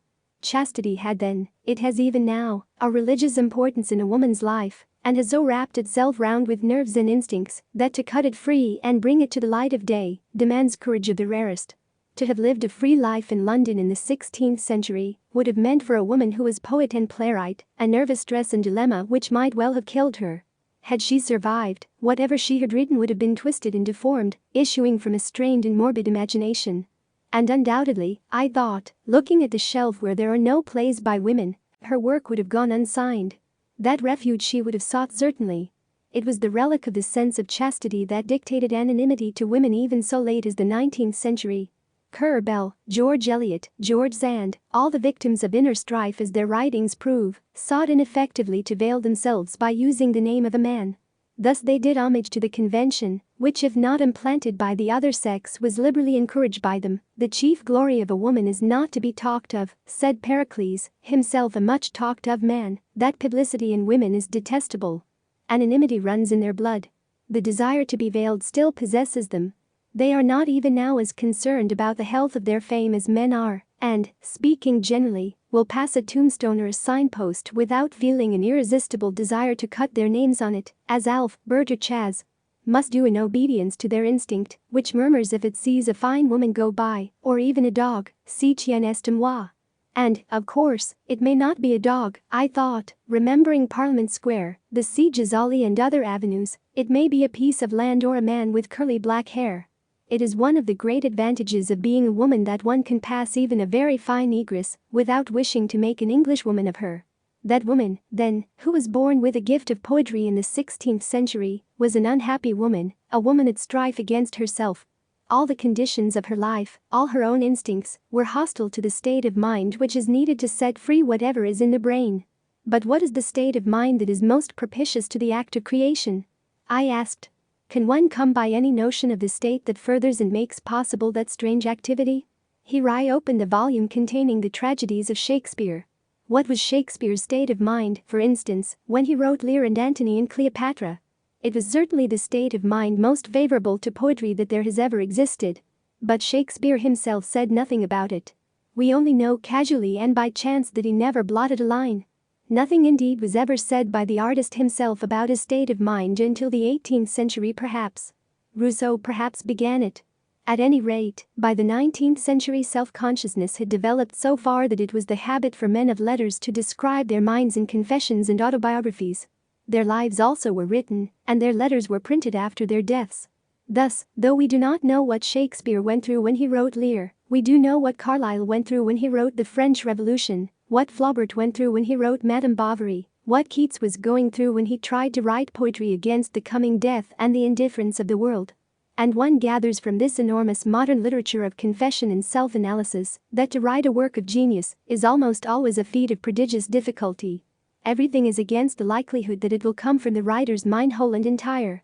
Generally material circumstances are against it.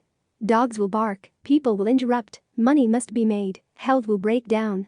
Further, accentuating all these difficulties and making them harder to bear is the world's notorious indifference. It does not ask people to write poems and novels and histories, it does not need them.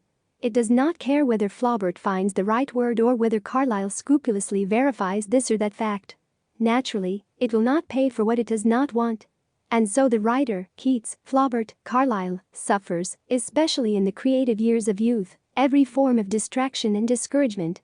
A curse, a cry of agony, rises from those books of analysis and confession. Mighty poets in their misery dead, that is the burden of their song. If anything comes through in spite of all this, it is a miracle, and probably no book is born entire and uncrippled as it was conceived. But for women, I thought, looking at the empty shelves, these difficulties were infinitely more formidable. In the first place, to have a room of her own, let alone a quiet room or a soundproof room, was out of the question, unless her parents were exceptionally rich or very noble, even up to the beginning of the 19th century.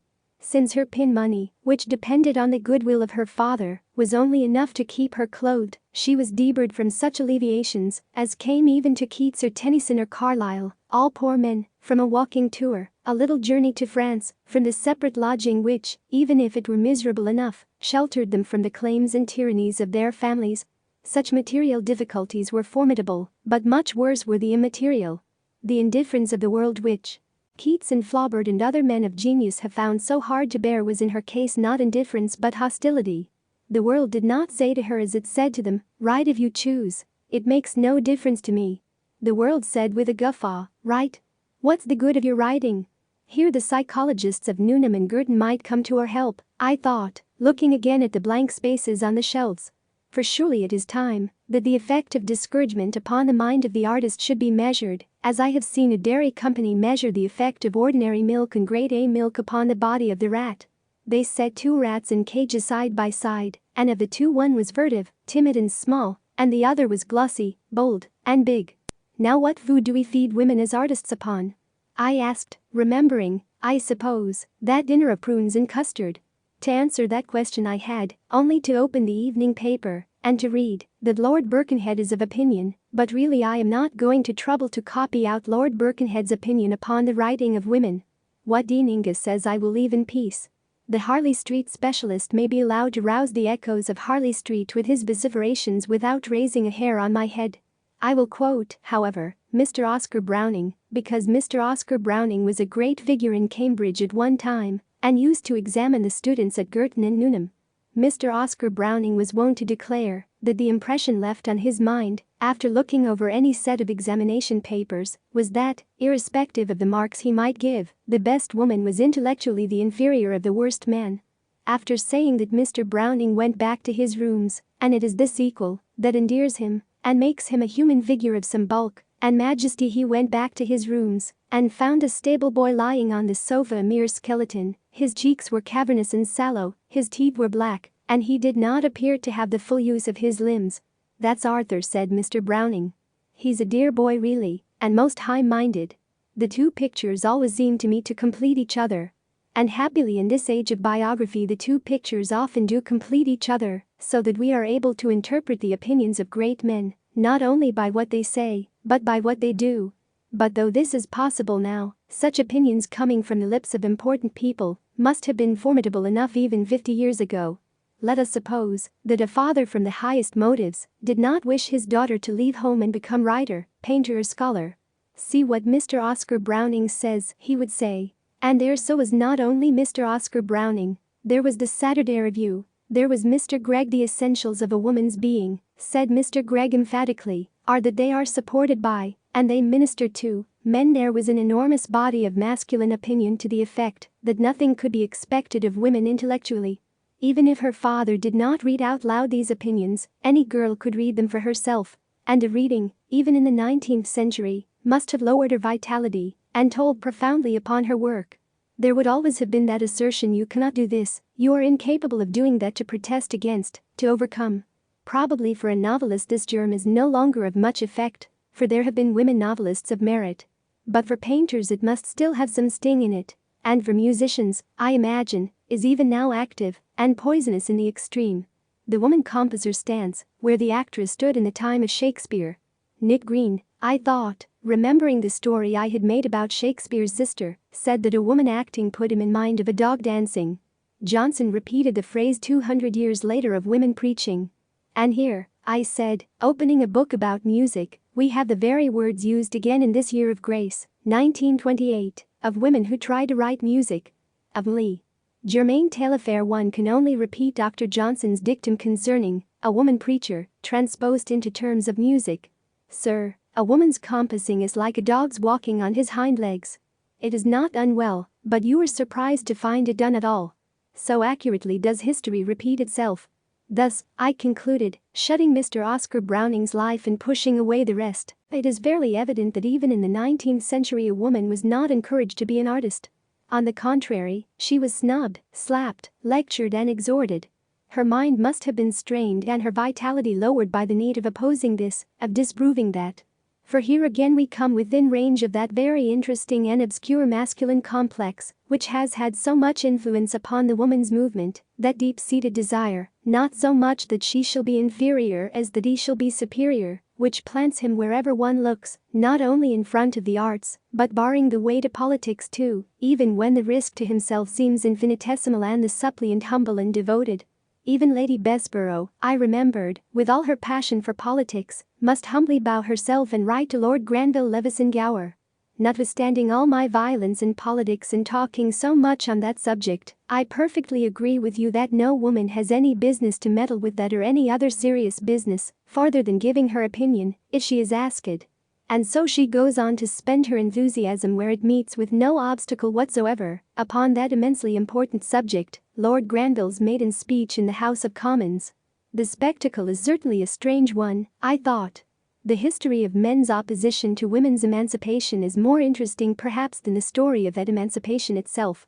An amusing book might be made of it if some young student at Girton or Newnham would collect examples and deduce a theory, but she would need thick gloves on her hands and bars to protect her of solid gold. But what is amusing now, I recollected, shutting Lady Bessborough, had to be taken in desperate earnest once. Opinions that one now pastes in a book labeled Cock-a-doodle-dum and keeps for reading to select audiences on summer nights once drew tears, I can assure you. Among your grandmothers and great-grandmothers there were many that wept their eyes out. Florence Nightingale shrieked aloud in her agony. Moreover, it is all very well for you, who have got yourselves to college and enjoy sitting rooms, or is it only bed sitting rooms? Of your own to say that genius should disregard such opinions, that genius should be above caring what is said of it. Unfortunately, it is precisely the men or women of genius who mind most what is said of them. Remember Keats. Remember the words he had cut on his tombstone. Think of Tennyson, think, but I need hardly multiply instances of the undeniable, if very fortunate, fact that it is the nature of the artist to mind excessively what is said about him. Literature is strewn with the wreckage of men who have minded beyond reason the opinions of others. And this susceptibility of theirs is doubly unfortunate, I thought, returning again to my original enquiry into what state of mind is most propitious for creative work, because the mind of an artist, in order to achieve the prodigious effort of freeing whole and entire the work that is in him, must be incandescent, like Shakespeare's mind, I conjectured, looking at the book which lay open at Antony and Cleopatra. There must be no obstacle in it, no foreign matter unconsumed. For though we say that we know nothing about Shakespeare's state of mind, even as we say that, we are saying something about Shakespeare's state of mind. The reason perhaps why we know so little of Shakespeare compared with Donne or Ben Jonson or Milton is that his grudges and spites and antipathies are hidden from us. We are not held up by some revelation which reminds us of the writer. All desire to protest, to preach, to proclaim an injury, to pay off a score, to make the world a witness of some hardship or grievance was fired out of him and consumed. Therefore his poetry flows from him free and unimpeded. If ever a human being got his work expressed completely, it was Shakespeare. If ever a mind was incandescent, unimpeded, I thought, turning again to the bookcase, it was Shakespeare's mind. For that one would find any woman in that state of mind in the 16th century was obviously impossible. One has only to think of the Elizabethan tombstones with all those children kneeling with clasped hands, and their early deaths, and to see their houses with their dark cramped rooms, to realize that no woman could have written poetry then. What one would expect to find would be that rather later perhaps some great lady would take advantage of her comparative freedom and comfort to publish something with her name to it, and risk being thought a monster. Men, of course, are not snobs, I continued, carefully eschewing the errant feminism of Miss Rebecca West, but they appreciate with sympathy for the most part the efforts of a countess to write verse. One would expect to find a lady of title meeting with far greater encouragement than an unknown Miss Austen or a Miss Bront at that time would have met with. But one would also expect to find that her mind was disturbed by alien emotions like fear and hatred, and that her poems showed traces of that disturbance. Here is Lady Winchilsea, for example, I thought, taking down her poems. She was born in the year 1661, she was noble both by birth and by marriage, she was childless, she wrote poetry, and one has only to open her poetry to find her bursting out in indignation against the position of women. How we are fallen. Fallen by mistaken rules, and education's more than nature's fools, debarred from all improvements of the mind, and to be dull, expected and designed, and if someone would soar above the rest, with warmer fancy, and ambition pressed, so strong the opposing faction still appears, the hopes to drive can ne'er outweigh the fears. Clearly her mind has by no means consumed all impediments in becoming incandescent. On the contrary, it is harassed and distracted with hates and grievances. The human race is split up for her into two parties. Men are the opposing faction, men are hated and feared because they have the power to bar her way to what she wants to do, which is to write. Alas! A woman that attempts the pen, such a presumptuous creature is esteemed, the fault can by no virtue be redeemed. They tell us we mistake our sex and way, good breeding, fashion, dancing, dressing, play, are the accomplishments we should desire, to write, or read, or think, or to inquire, would cloud our beauty, and exhaust our time, and interrupt the conquests of our prime. Whilst the dull manage of a servile house is held by some her utmost art and use. Indeed she has to encourage herself to write by supposing that what she writes will never be published, to soothe herself with the sad chant. 'Tis in few friends, and to thy sorrow sing, for groves of laurel thou wert never meant, be dark enough thy shades, and be thou their content. Yet it is clear that could she have freed her mind from hate and fear and not heaped it with bitterness and resentment, the fire was hot within her. Now and again words issue of pure poetry.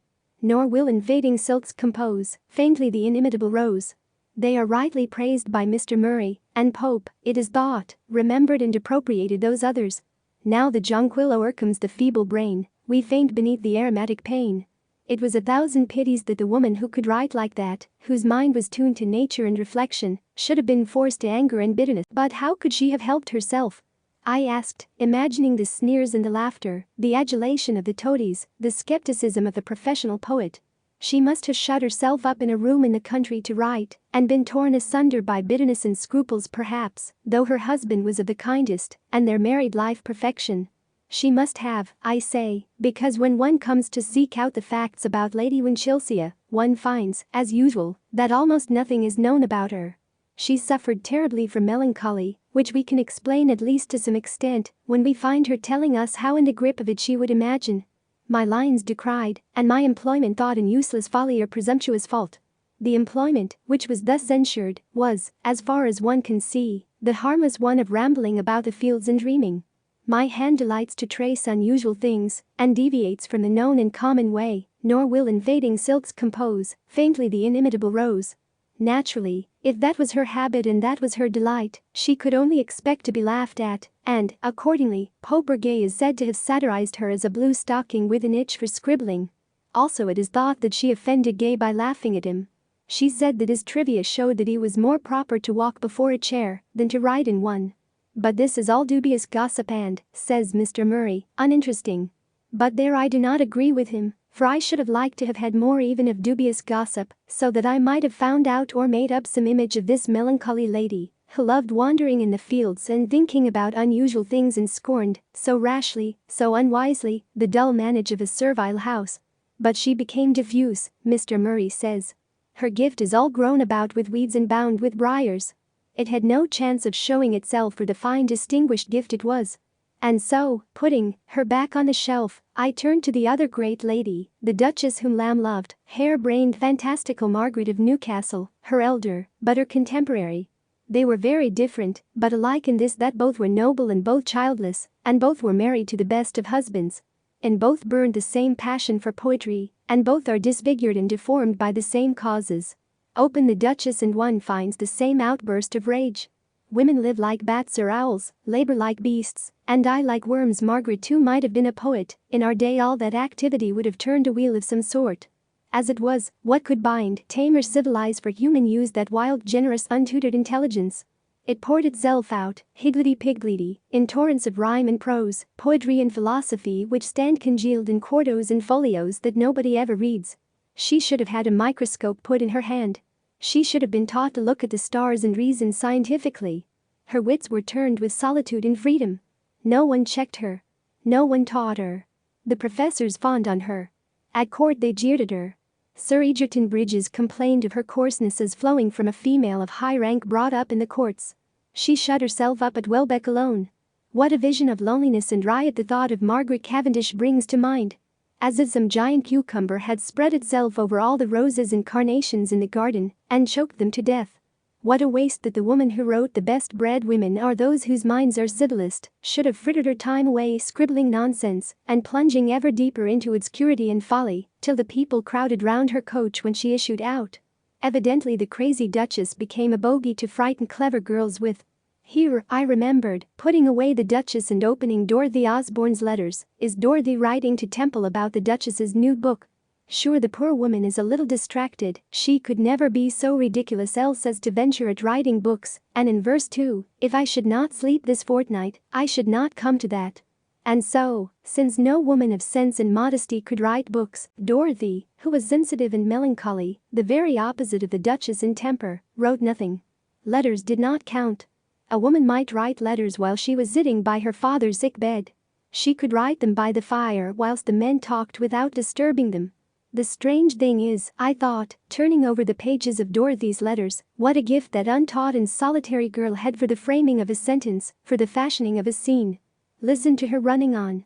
After dinner we sit and talk till Mr. B comes in question, and then I am gone. The heat of the day is spent in reading or working, and about 6 or 7 o'clock, I walk out into a common that lies hard by the house where a great many young wenches keep sheep and cows and sit in the shade singing of ballads. I go to them and compare their voices and beauties to some ancient shepherdesses that I have read of and find a vast difference there, but trust me, I think these are as innocent as those could be. I tacky to them, and when they want nothing to make them the happiest people in the world, but the knowledge that they are so. Most commonly when we are in the midst of our discourse one looks about her and spies her cows going into the corn, and then away they all run, as if they had wings at their heels. I that am not so nimble stay behind, and when I see them driving home their cattle, I think 'tis time for me to retire too. When I have supped I go into the garden and so to the side of a small river that runs by it where I sit down, and wish you with me one could have sworn that she had the makings of a rider in her. But if I should not sleep this fortnight I should not come to that one can measure the opposition that was in the air to a woman riding when one finds that even a woman with a great turn for riding has brought herself to believe that to write a book was to be ridiculous, even to show oneself distracted. And so we come, I continued, replacing the single short volume of Dorothy Osborne's letters upon the shelf, to Mrs. Ben. And with Mrs. Ben we turn a very important corner on the road. We leave behind, shut up in their parks among their folios, those solitary great ladies who wrote without audience or criticism, for their own delight alone. We come to town and rub shoulders with ordinary people in the streets. Mrs. Ben was a middle-class woman with all the plebeian virtues of humor, vitality and courage, a woman forced by the death of her husband, and some unfortunate adventures of her own, to make her living by her wits. She had to work on equal terms with men. She made, by working very hard, enough to live on. The importance of that fact outweighs anything that she actually wrote, even the splendid "A Thousand Martyrs I Have Made," or "Love and Fantastic Triumphs at," for here begins the freedom of the mind, or rather the possibility that in the course of time, the mind will be free to write what it likes. For now that if Frau Ben had done it, girls could go to their parents and say, "You need not give me an allowance, I can make money by my pen." Of course the answer for many years to come was, yes, by living the life of a Frau Ben. Death would be better. And the door was slammed faster than ever. That profoundly interesting subject, the value that men set upon women's chastity and its effect upon their education, here suggests itself for discussion, and might provide an interesting book if any student at Girton or Newnham cared to go into the matter. Lady Dudley, sitting in diamonds among the midges of the Scottish moor, might serve for frontispiece.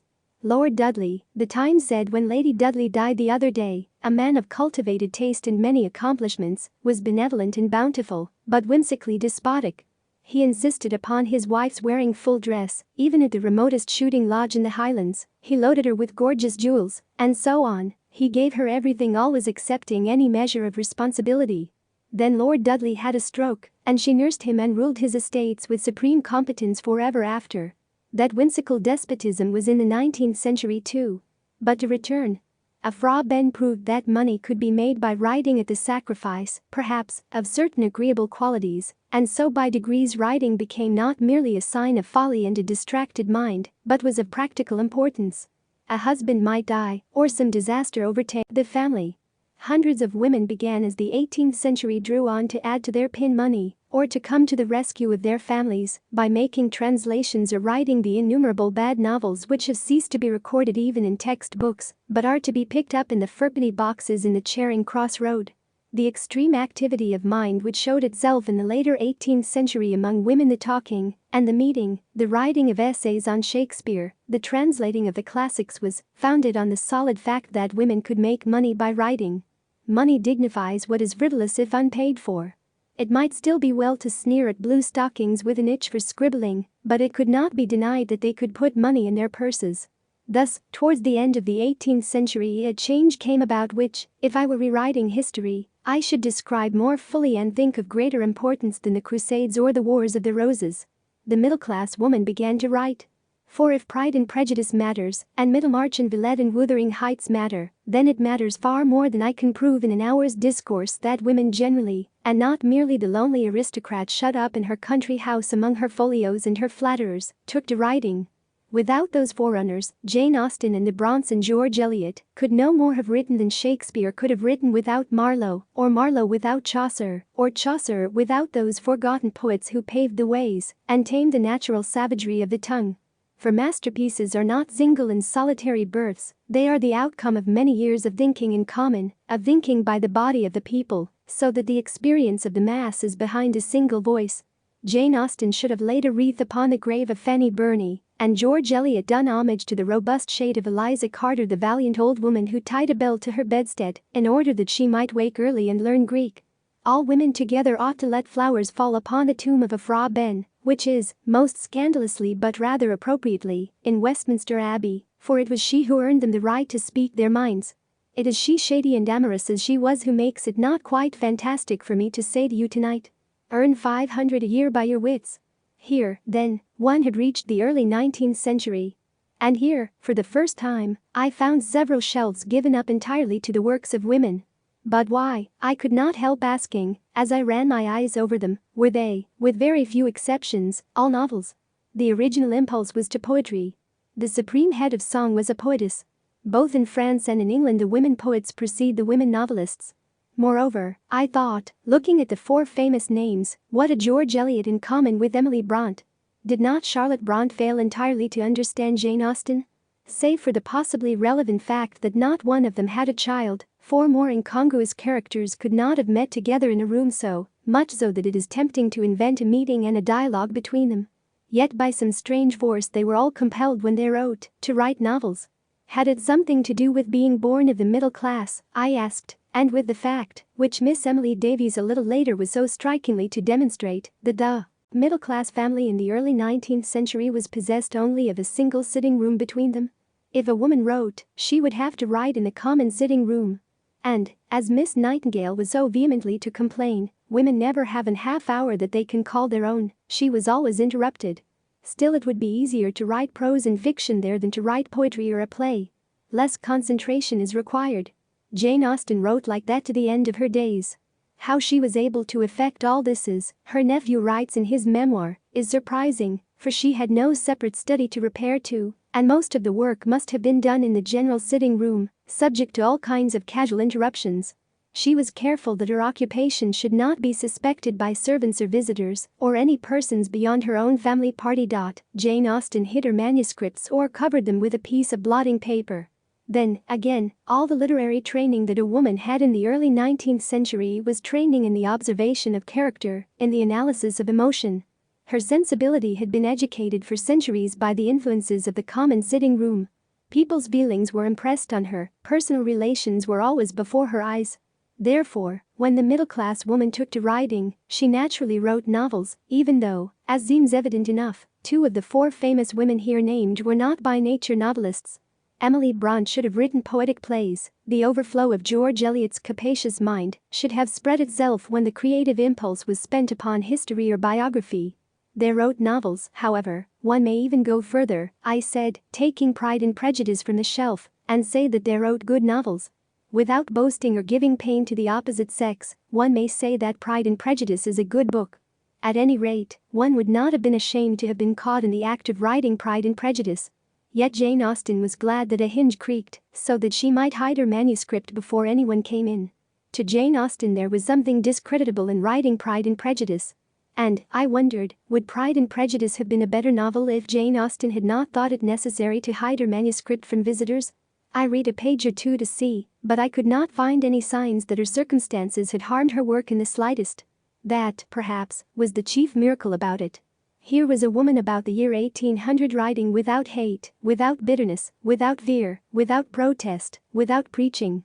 That was how Shakespeare wrote, I thought, looking at Antony and Cleopatra, and when people compare Shakespeare and Jane Austen, they may mean that the minds of both had consumed all impediments, and for that reason, we do not know Jane Austen, and we do not know Shakespeare, and for that reason Jane Austen pervades every word that she wrote, and so does Shakespeare.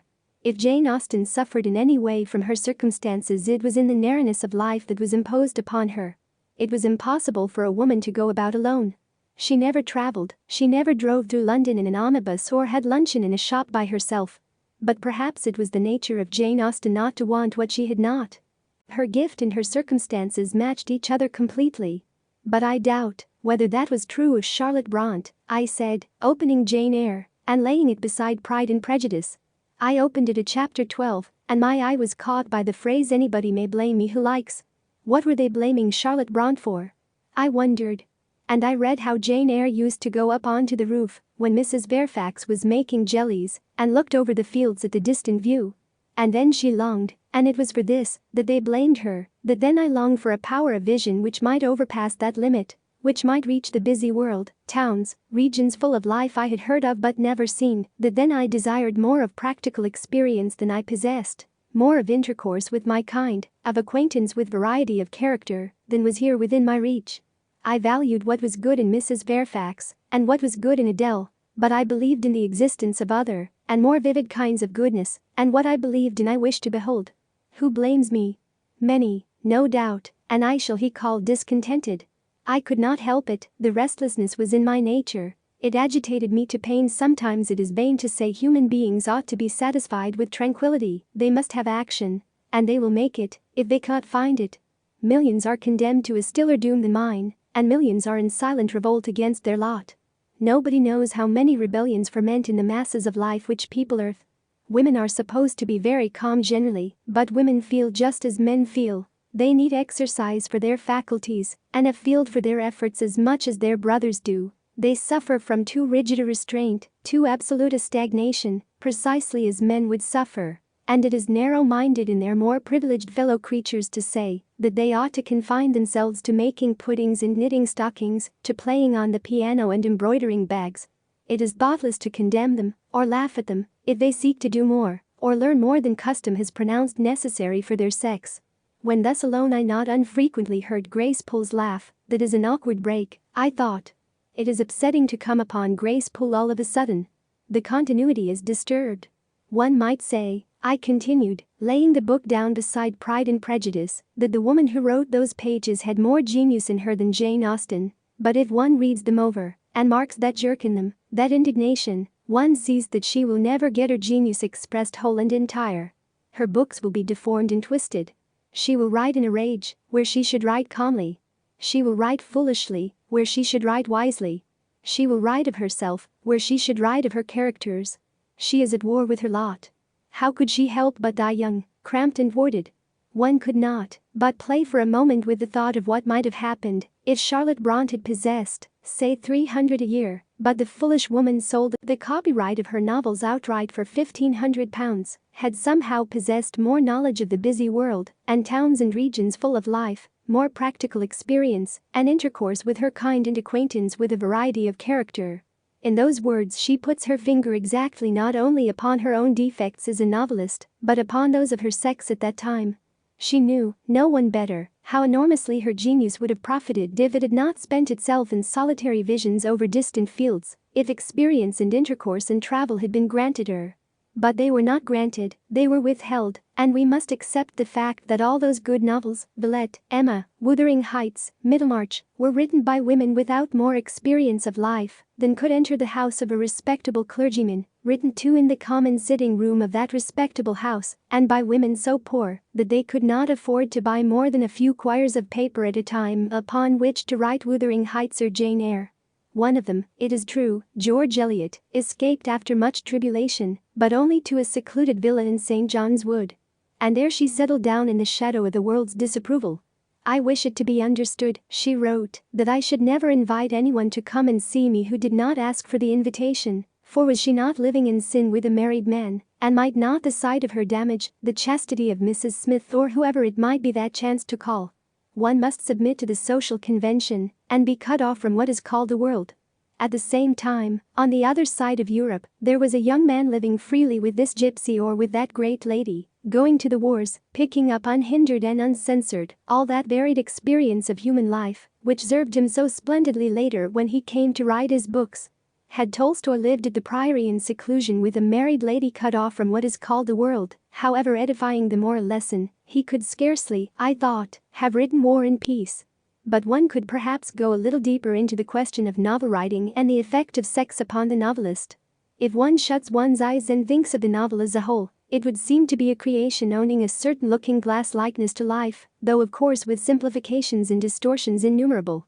At any rate, it is a structure leaving a shape on the mind's eye, built now in squares, now pagoda-shaped, now throwing out wings and arcades, now solidly compact and domed like the Cathedral of St. Sophia at Constantinople.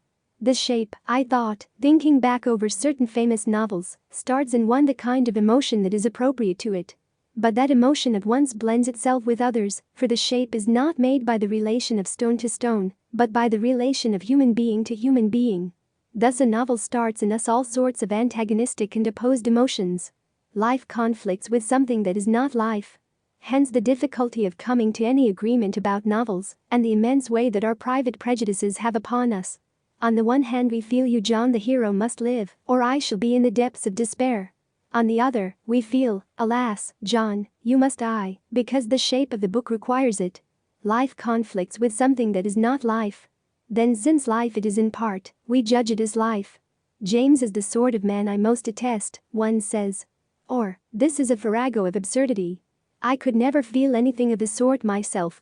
The whole structure, it is obvious, thinking back on any famous novel, is one of infinite complexity, because it is thus made up of so many different judgments, of so many different kinds of emotion. The wonder is that any book so compassed holds together for more than a year or two, or can possibly mean to the English reader what it means for the Russian or the Chinese. But they do hold together occasionally very remarkably. And what holds them together in these rare instances of survival, I was thinking of War and Peace, is something that one calls integrity, though it has nothing to do with paying one's bills or behaving honorably in an emergency. What one means by integrity, in the case of the novelist, is the conviction that he gives one that this is the truth. Yes, one feels, I should never have thought that this could be so, I have never known people behaving like that. But you have convinced me that so it is, so it happens. One holds every phrase, every scene to the light as one reads, for nature seems, very oddly, to have provided us with an inner light by which to judge of the novelist's integrity or disintegrity.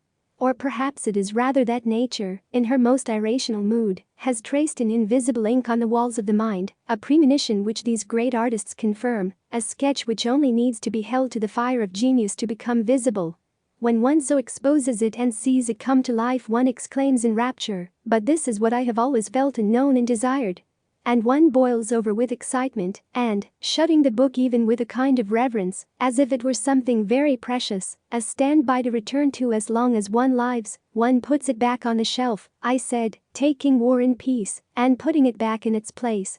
If, on the other hand, these poor sentences that one takes in tests rouse first a quick and eager response with their bright coloring and their dashing gestures, but there they stop. Something seems to check them in their development. Or if they bring to light only a faint scribble in that corner and a blot over there, and nothing appears whole and entire, then one heaves a sigh of disappointment and says, another failure. This novel has come to grief somewhere. And for the most part, of course, novels do come to grief somewhere. The imagination falters under the enormous strain. The insight is confused, it can no longer distinguish between the true and the false, it has no longer the strength to go on with the vast labor that calls at every moment for the use of so many different faculties. But how would all this be affected by the sex of the novelist, I wondered, looking at Jane Eyre and the others?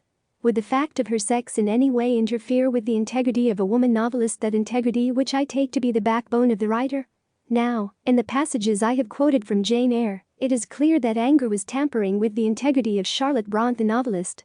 She left her story, to which her entire devotion was due, to attend to some personal grievance.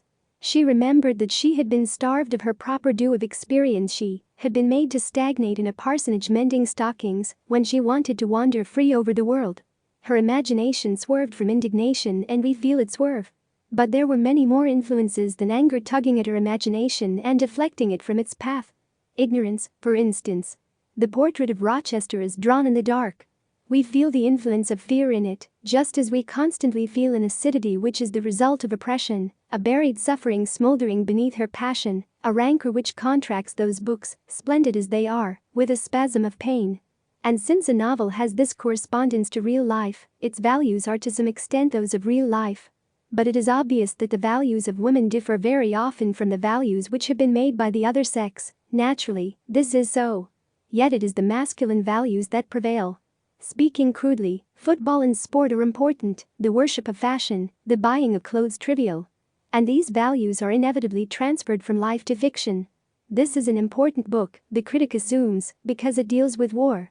This is an insignificant book because it deals with the feelings of women in a drawing room.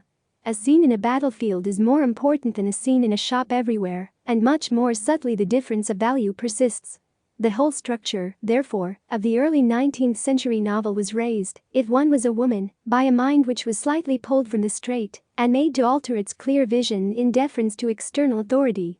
One has only to skim those old forgotten novels and listen to the tone of voice in which they are written to divine that the writer was meeting criticism. She was saying this by way of aggression, or that by way of conciliation. She was admitting that she was only a woman, or protesting that she was as good as a man. She met that criticism as her temperament dictated, with docility and diffidence, or with anger and emphasis. It does not matter which it was, she was thinking of something other than the thing itself. Down comes her book upon our heads. There was a flaw in the center of it. And I thought of all the women's novels that lie scattered, like smallpox-marked apples in an orchard, about the second-hand bookshops of London. It was the flaw in the center that had rotted them. She had altered her values in deference to the opinion of others. But how impossible it must have been for them not to budge either to the right or to the left. What genius, what integrity it must have required in face of all that criticism, in the midst of that purely patriarchal society, to hold fast to the thing as they saw it without shrinking. Only Jane Austen did it, and Emily Brontë. It is another feather, perhaps the finest, in their caps. They wrote as women write, not as men write. Of all the 1,000 women who wrote novels then, they alone entirely ignored the perpetual admonitions of the eternal pedagogue: write this, think that. They alone were deaf to that persistent voice, now grumbling, now patronizing, now domineering, now grieved, now shocked, now angry, now avuncular, that voice which cannot let women alone, but must be at them, like some too conscientious governess, adjuring them, like Sir Egerton Brydges, to be refined, dragging even into the criticism of poetry, criticism of sex, admonishing them, if they would be good and win, as I suppose, some shiny prize, to keep within certain limits, which the gentleman in question thinks suitable. Female novelists should only aspire to excellence by courageously acknowledging the limitations of their sex. That puts the matter in a nutshell, and when I tell you, rather to your surprise, that this sentence was written not in August 1828, but in August 1928, you will agree, I think, that however delightful it is to us now, it represents a vast body of opinion. I am not going to stir those old pools. I take only what chance has floated to my feet that was far more vigorous and far more vocal a century ago. It would have needed a very stalwart young woman in 1828 to disregard all those snubs and chidings and promises of prizes. One must have been something of a firebrand to say to oneself, oh, but they can't buy literature too.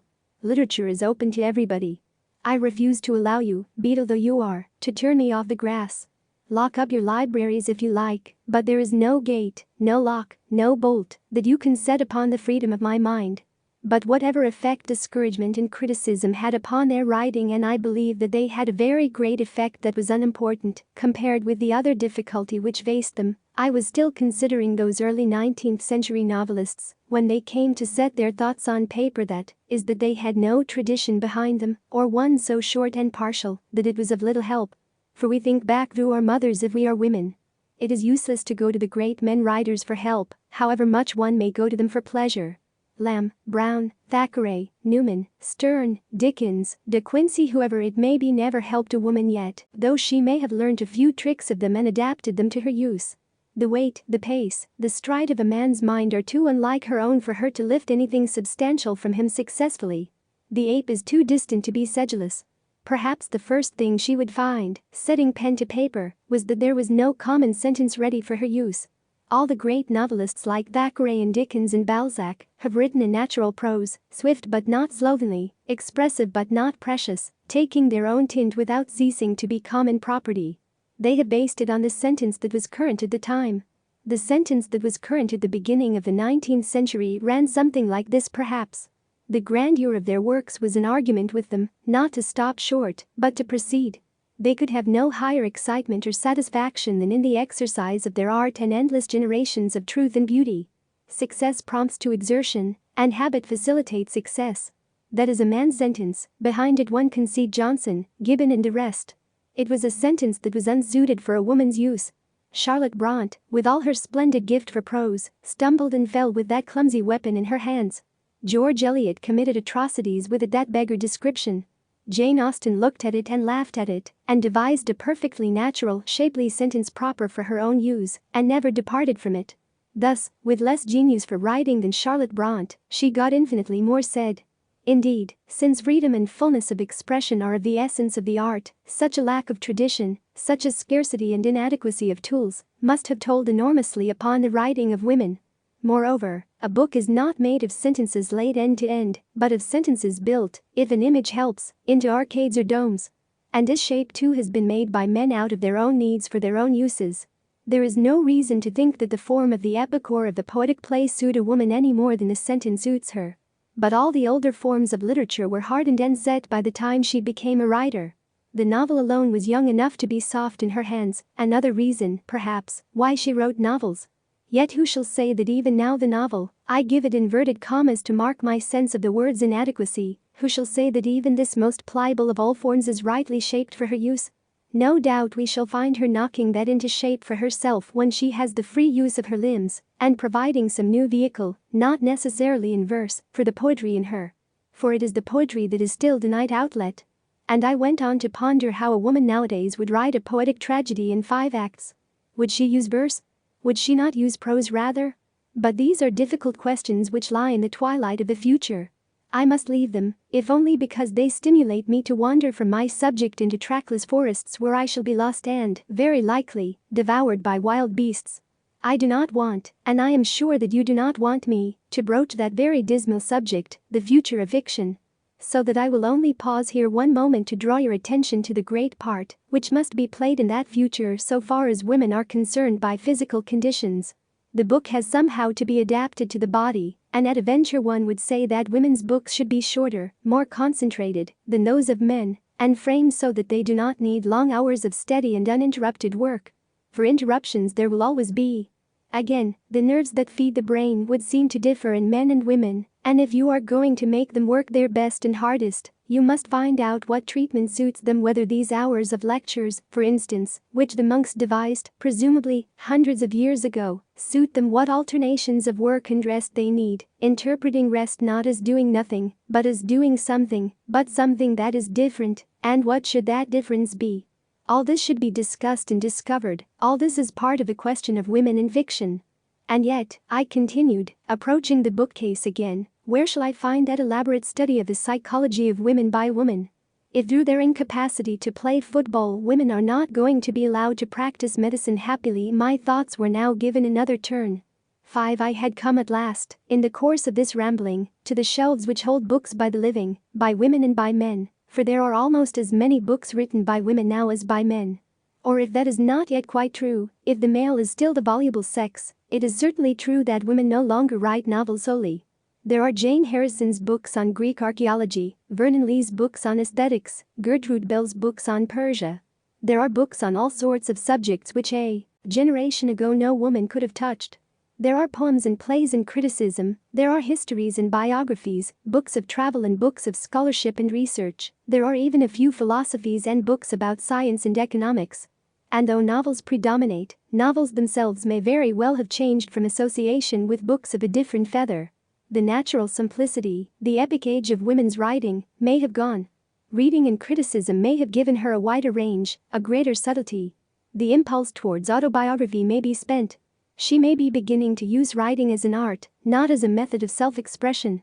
Among these new novels one might find an answer to several such questions. I took down one of them at random. It stood at the very end of the shelf, was called Life's Adventure, or some such title, by Mary Carmichael, and was published in this very month of October. It seems to be her first book, I said to myself, but one must read it as if it were the last volume in a fairly long series, continuing all those other books that I have been glancing at, Lady Winchelsea's poems and Afra Ben's plays, and the novels of the 4 great novelists. For books continue each other, in spite of our habit of judging them separately. And I must also consider her, this unknown woman, as the descendant of all those other women whose circumstances I have been glancing at, and see what she inherits of their characteristics and restrictions. So, with a sigh, because novels so often provide an anodyne and not an antidote, glide one into torpid slumbers instead of rousing one with a burning brand, I settled down with a notebook and a pencil to make what I could of Mary Carmichael's first novel, Life's Adventure. To begin with, I ran my eye up and down the page. I am going to get the hang of her sentences first, I said, before I load my memory with Blue Eyes and Brown, and the relationship that there may be between Chloe and Roger. There will be time for that when I have decided whether she has a pen in her hand or a pickaxe. So I tried a sentence or two on my tongue. Soon it was obvious that something was not quite in order. The smooth gliding of sentence after sentence was interrupted. Something tore, something scratched, a single word here and there flashed its torch in my eyes. She was unhanding herself, as they say in the old plays. She is like a person striking a match that will not light, I thought. But why, I asked her as if she were present, are Jane Austen's sentences not of the right shape for you? Must they all be scrapped because Emma and Mr. Woodhouse are dead? Alas, I sighed, that it should be so. For while Jane Austen breaks from melody to melody as Mozart from song to song, to read this writing was like being out at sea in an open boat. Up one went, down one sank. This terseness, this short-windedness, might mean that she was afraid of something, afraid of being called sentimental perhaps, or she remembers that women's writing has been called flowery, and so provides a superfluity of thorns, but until I have read a scene with some care, I cannot be sure whether she is being herself or someone else. At any rate, she does not lower one's vitality, I thought, reading more carefully. But she is heaping up too many facts. She will not be able to use half of them in a book of this size. It was about half the length of Jane Eyre. However, by some means or other she succeeded in getting us all Roger, Chloe, Olivia, Tony and Mr. Byam in a canoe up the river. Wait a moment, I said, leaning back in my chair, I must consider the whole thing more carefully before I go any further. I am almost sure, I said to myself, that Mary Carmichael is playing a trick on us. For I feel as one feels on a switchback railway when the car, instead of sinking, as one has been led to expect, swerves up again. Mary is tampering with the expected sequence. First she broke the sentence, now she has broken the sequence. Very well, she has every right to do both these things if she does them not for the sake of breaking, but for the sake of creating. Which of the two it is I cannot be sure until she has faced herself with a situation. I will give her every liberty, I said, to choose what that situation shall be. She shall make it of tin cans and old kettles if she likes, but she must convince me that she believes it to be a situation, and then when she has made it she must face it. She must jump. And, determined to do my duty by her as reader if she would do her duty by me as writer, I turned the page and read. I am sorry to break off so abruptly. Are there no men present? Do you promise me that behind that red curtain over there the figure of Sir Charles Byron is not concealed? We are all women, you assure me? Then I may tell you that the very next words I read were these: Chloe liked Olivia. Do not start. Do not blush. Let us admit in the privacy of our own society that these things sometimes happen. Sometimes women do like women. Chloe liked Olivia, I read. And then it struck me how immense a change was there. Chloe liked Olivia perhaps for the first time in literature. Cleopatra did not like Octavia. And how completely Antony and Cleopatra would have been altered had she done so. As it is, I thought, letting my mind, I am afraid, wander a little from life's adventure, the whole thing is simplified, conventionalized, if one dared say it, absurdly. Cleopatra's only feeling about Octavia is one of jealousy. Is she taller than I am? How does she do her hair? The play, perhaps, required no more. But how interesting it would have been if the relationship between the two women had been more complicated. All these relationships between women, I thought, rapidly recalling the splendid gallery of fictitious women, are too simple. So much has been left out, unattempted. And I tried to remember any case in the course of my reading where two women are represented as friends. There is an attempt at it in Diana of the Crossways. They are confidants, of course, in Racine in the Greek tragedies. They are now and then mothers and daughters. But almost without exception they are shown in their relation to men. It was strange to think that all the great women of fiction were, until Jane Austen's day, not only seen by the other sex, but seen only in relation to the other sex. And how small a part of a woman's life is that, and how little can a man know even of that when he observes it through the black or rosy spectacles which sex puts upon his nose. Hence, perhaps, the peculiar nature of woman in fiction, the astonishing extremes of her beauty and horror, her alternations between heavenly goodness and hellish depravity, for, so a lover would see her as his love rose or sank, was prosperous or unhappy. This is not so true of the 19th century novelists, of course. Woman becomes much more various and complicated there. Indeed, it was the desire to write about women perhaps that led men by degrees to abandon the poetic drama which, with its violence, could make so little use of them, and to devise the novel as a more fitting receptacle. Even so, it remains obvious, even in the writing of Proust, that a man is terribly hampered and partial in his knowledge of women, as a woman in her knowledge of men. Also, I continued, looking down at the page again, it is becoming evident that women, like men, have other interests besides the perennial interests of domesticity. Chloe liked Olivia. They shared a laboratory together. I read on and discovered that these two young women were engaged in mincing liver, which is, it seems, a cure for pernicious anemia, although one of them was married and had, I think I am right in stating, 2 small children. Now all that, of course, has had to be left out, and thus the splendid portrait of the fictitious woman is much too simple and much too monotonous. Suppose, for instance, that men were only represented in literature as the lovers of women, and were never the friends of men, soldiers, thinkers, dreamers, how few parts in the plays of Shakespeare could be allotted to them, how literature would suffer. We might perhaps have most of Othello, and a good deal of Antony, but no Caesar, no Brutus, no Hamlet, no Lear, no Jack's. Literature would be incredibly impoverished, as indeed literature is impoverished beyond our counting by the doors that have been shut upon women. Married against their will, kept in one room, and to one occupation, how could a dramatist give a fuller, interesting or truthful account of them? Love was the only possible interpreter. The poet was forced to be passionate or bitter, unless indeed he chose to hate women, which meant more often than not that he was unattractive to them. Now if Chloe likes Olivia and they share a laboratory, which of itself will make their friendship more varied and lasting because it will be less personal. If Mary Carmichael knows how to write, and I was beginning to enjoy some quality in her style, if she has a room to herself, of which I am not quite sure, if she has 500 a year of her own, but that remains to be proved, then I think that something of great importance has happened. For if Chloe likes Olivia and Mary Carmichael knows how to express it, she will light a torch in that vast chamber where nobody has yet been. It is all half-lights and profound shadows, like those serpentine caves where one goes with a candle peering up and down, not knowing where one is stepping. And I began to read the book again, and read how Chloe watched Olivia put a jar on a shelf and say how it was time to go home to her children. "That is a sight that has never been seen since the world began," I exclaimed. And I watched too, very curiously.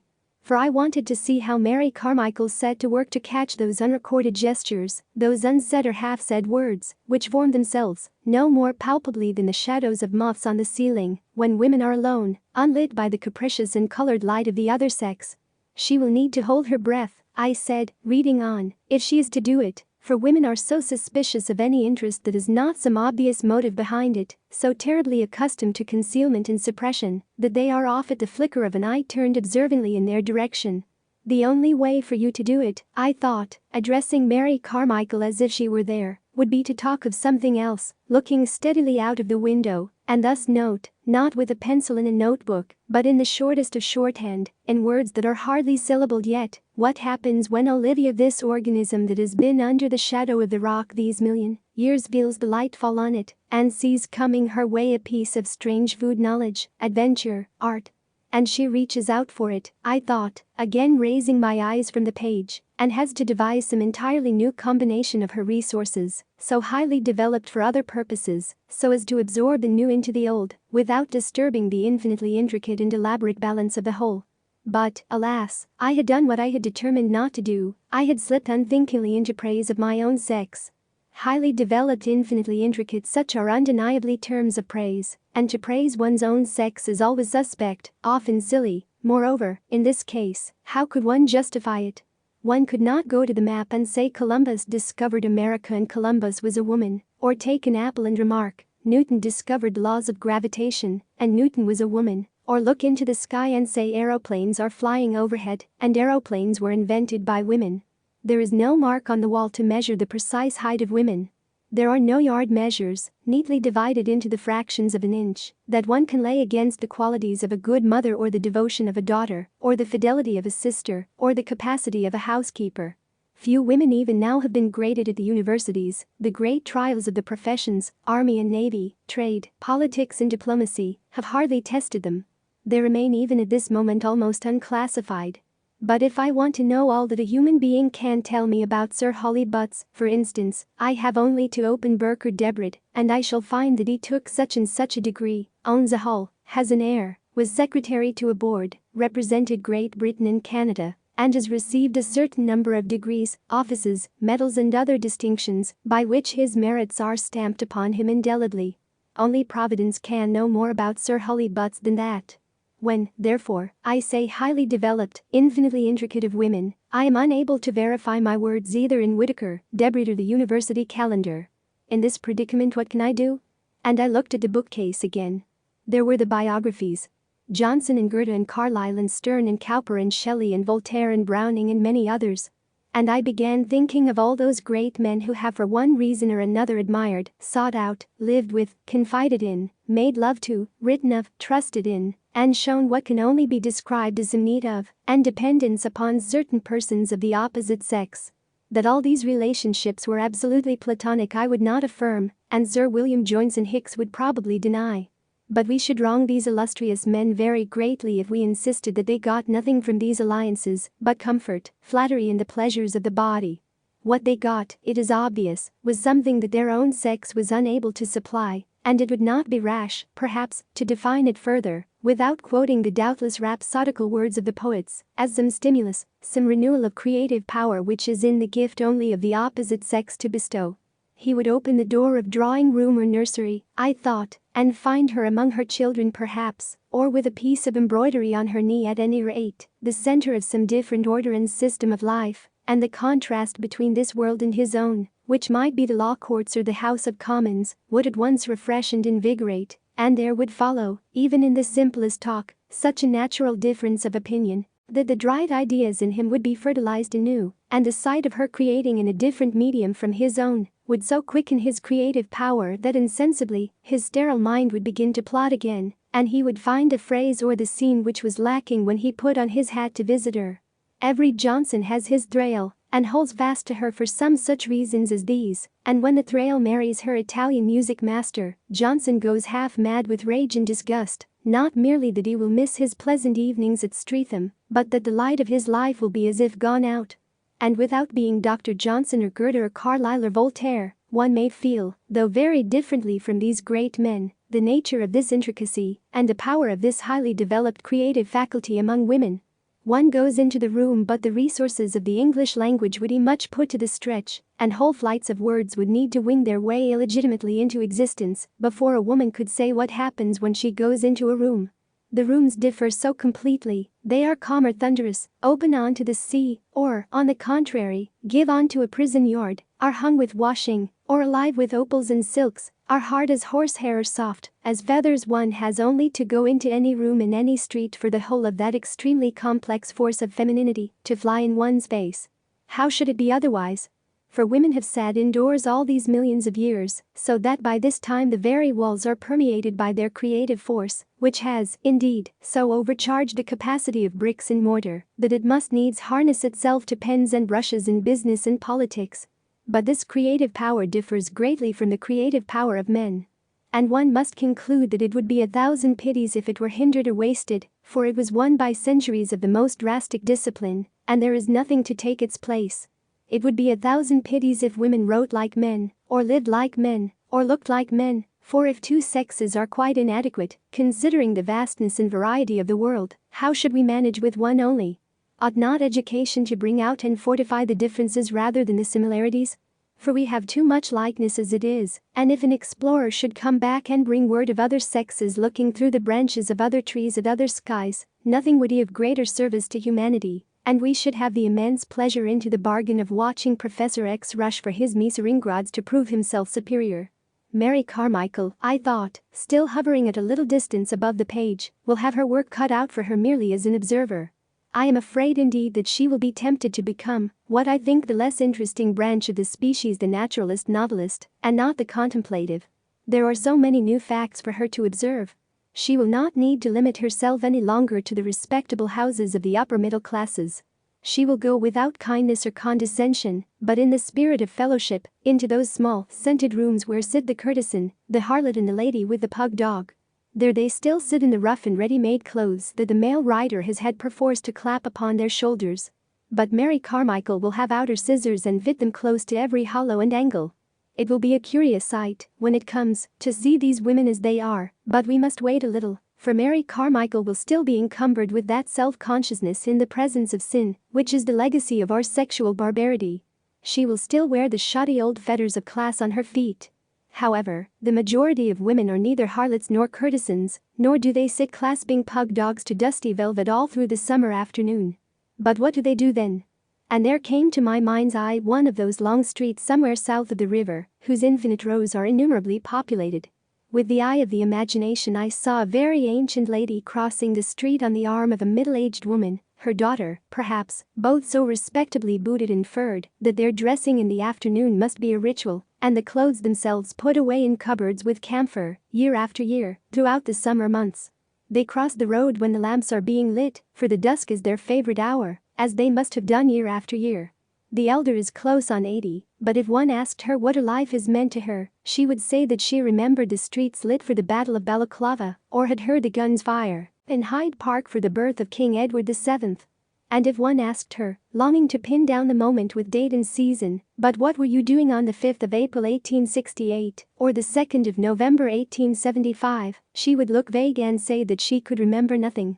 For all the dinners are cooked, the plates and cups washed, the children sent to school and gone out into the world. Nothing remains of it all. All has vanished.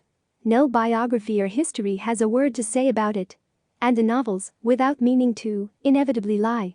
All these infinitely obscure lives remain to be recorded, I said, addressing Mary Carmichael as if she were present, and went on and thought through the streets of London, feeling in imagination the pressure of dumbness, the accumulation of unrecorded life, whether from the women at the street corners with their arms akimbo, and the rings embedded in their fat swollen fingers, talking with a gesticulation like the swing of Shakespeare's words, or from the violet sellers and match sellers and old crones stationed under doorways, or from drifting girls whose faces, like waves in sun and cloud, signal the coming of men and women, and the flickering lights of shop windows. All that you will have to explore, I said to Mary Carmichael, holding your torch firm in your hand. Above all, you must illumine your own soul with its profundities and its shallows, and its vanities and its generosities, and say what your beauty means to you or your plainness, and what is your relation to the ever-changing and turning world of gloves and shoes and stuff swaying up and down, among the faint scents that come through chemists' bottles down arcades of dress material over a floor of pseudo-marble. For in imagination I had gone into a shop, it was laid with black and white paving, it was hung, astonishingly beautifully, with colored ribbons. Mary Carmichael might well have a look at that in passing, I thought, for it is a sight that would lend itself to the pen as vividly as any snowy peak or rocky gorge in the Andes. And there is the girl behind the counter too. I would as soon have her true history as the 150th life of Napoleon or 70th study of Keats, and his use of Miltonic inversion, which old Professor Z and his like are now inditing. And then I went on very warily, on the very tips of my toes, so cowardly am I, so afraid of the lash that was once almost laid on my own shoulders, to murmur that she should also learn to laugh, without bitterness, at the vanities, say, or rather at the peculiarities, for it is a less offensive word of the other sex. For there is a spot the size of a shilling at the back of the head which one can never see for oneself. It is one of the good offices that sex can discharge for sex to describe that spot the size of a shilling at the back of the head. Think how much women have profited by the comments of Juvenal, by the criticism of Strindberg. Think with what humanity and brilliance men, from the earliest ages, have pointed out to women that dark place at the back of the head. And if Mary were very brave and very honest, she would go behind the other sex and tell us what she found there. A true picture of man as a whole can never be painted until a woman has described that spot the size of a shilling. Mr. Woodhouse and Mr. Casaubon are spots of that size in nature. Not of course that anyone in their senses would counsel her to hold up to scorn and ridicule of set-purpose literature shows the futility of what is written in that spirit. Be truthful, one would say, and the result is bound to be amazingly interesting. Comedy is bound to be enriched. New facts are bound to be discovered. However, it was high time to lower my eyes to the page again.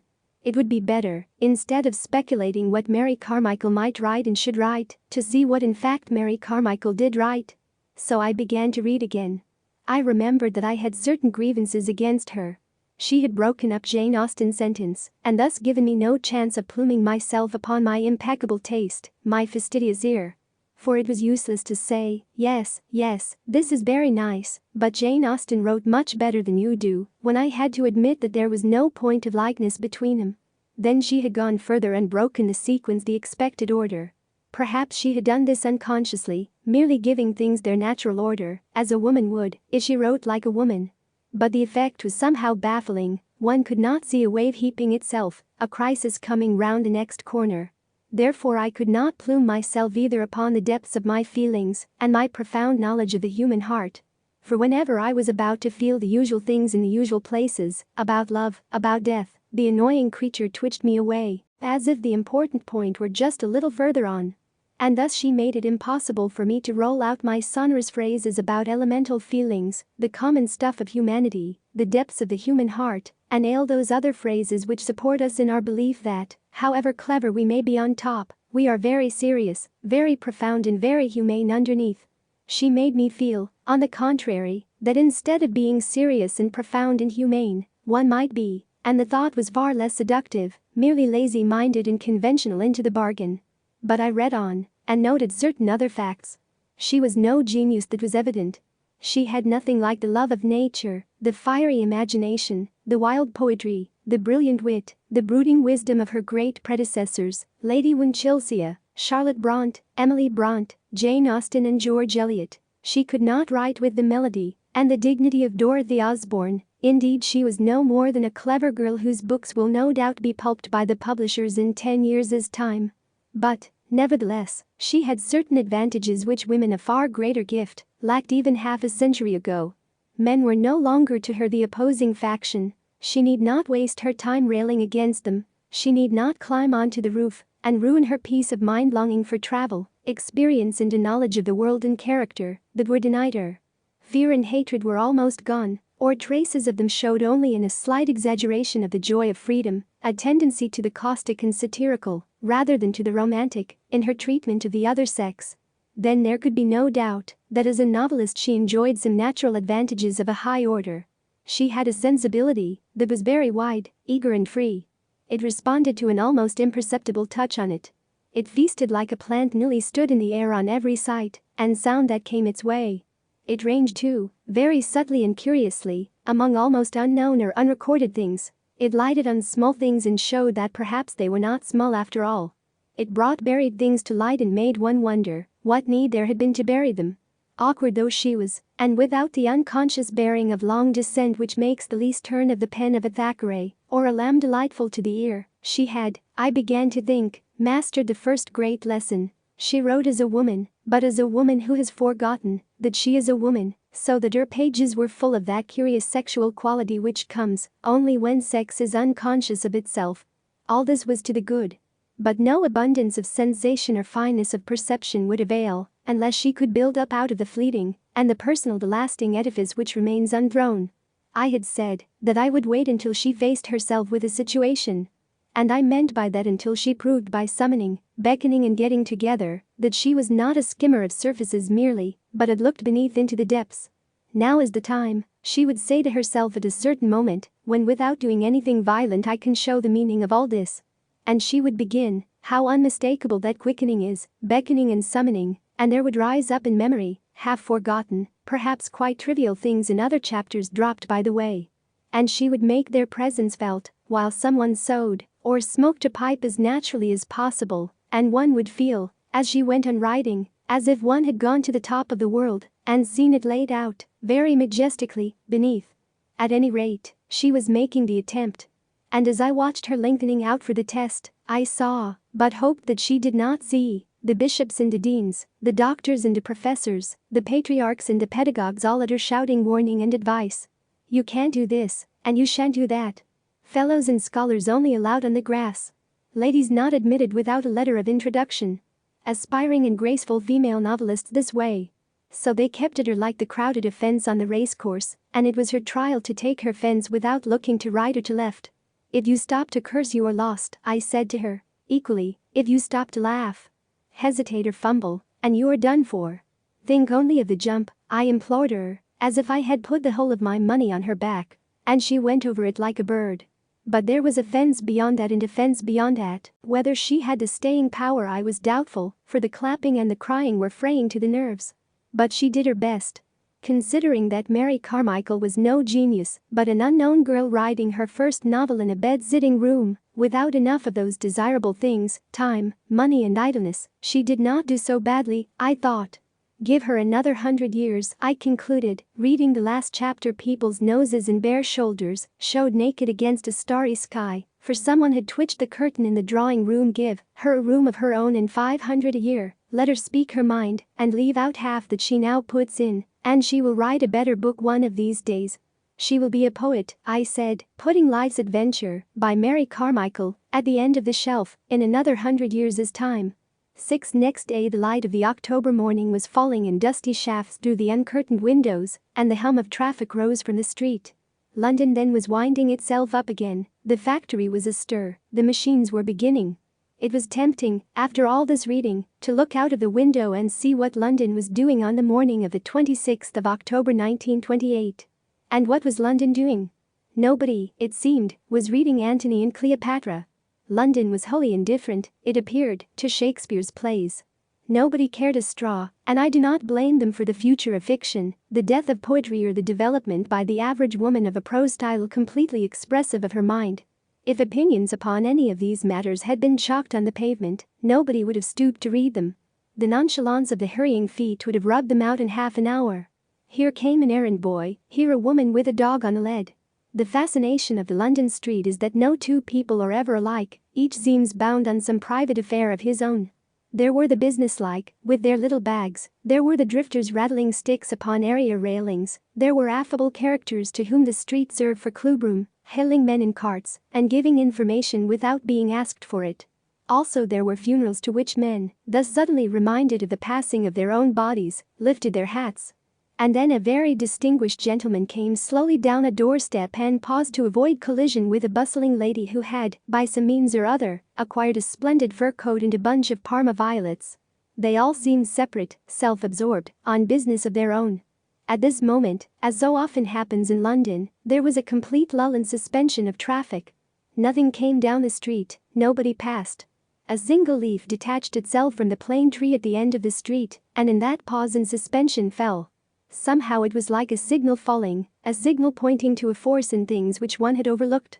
It seemed to point to a river, which flowed past, invisibly, round the corner, down the street, and took people and eddied them along, as the stream at Oxbridge had taken the undergraduate in his boat and the dead leaves.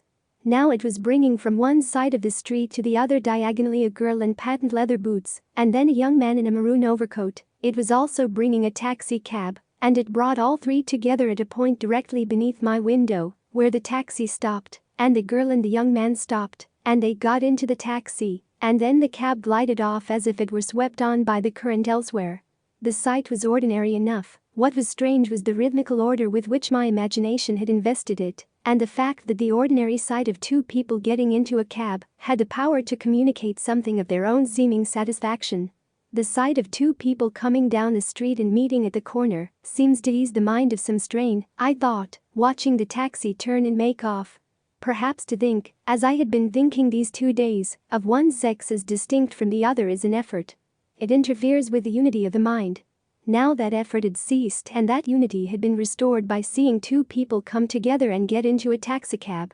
The mind is certainly a very mysterious organ, I reflected, drawing my head in from the window, about which nothing whatever is known, though we depend upon it so completely. Why do I feel that there are severances and oppositions in the mind, as there are strains from obvious causes on the body?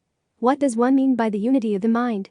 I pondered, for clearly the mind has so great a power of concentrating at any point at any moment that it seems to have no single state of being.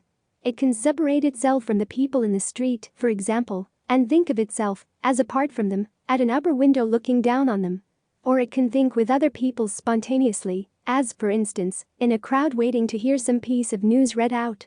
It can think back through its fathers, or through its mothers, as I have said, that a woman writing thinks back through her mothers. Again, if one is a woman, one is often surprised by a sudden splitting off of consciousness, say in walking down Whitehall, when from being the natural inheritor of that civilization, she becomes, on the contrary, outside of it, alien and critical. Clearly the mind is always altering its focus and bringing the world into different perspectives. But some of these states of mind seem, even if adopted spontaneously, to be less comfortable than others. In order to keep oneself continuing in them, one is unconsciously holding something back, and gradually the repression becomes an effort.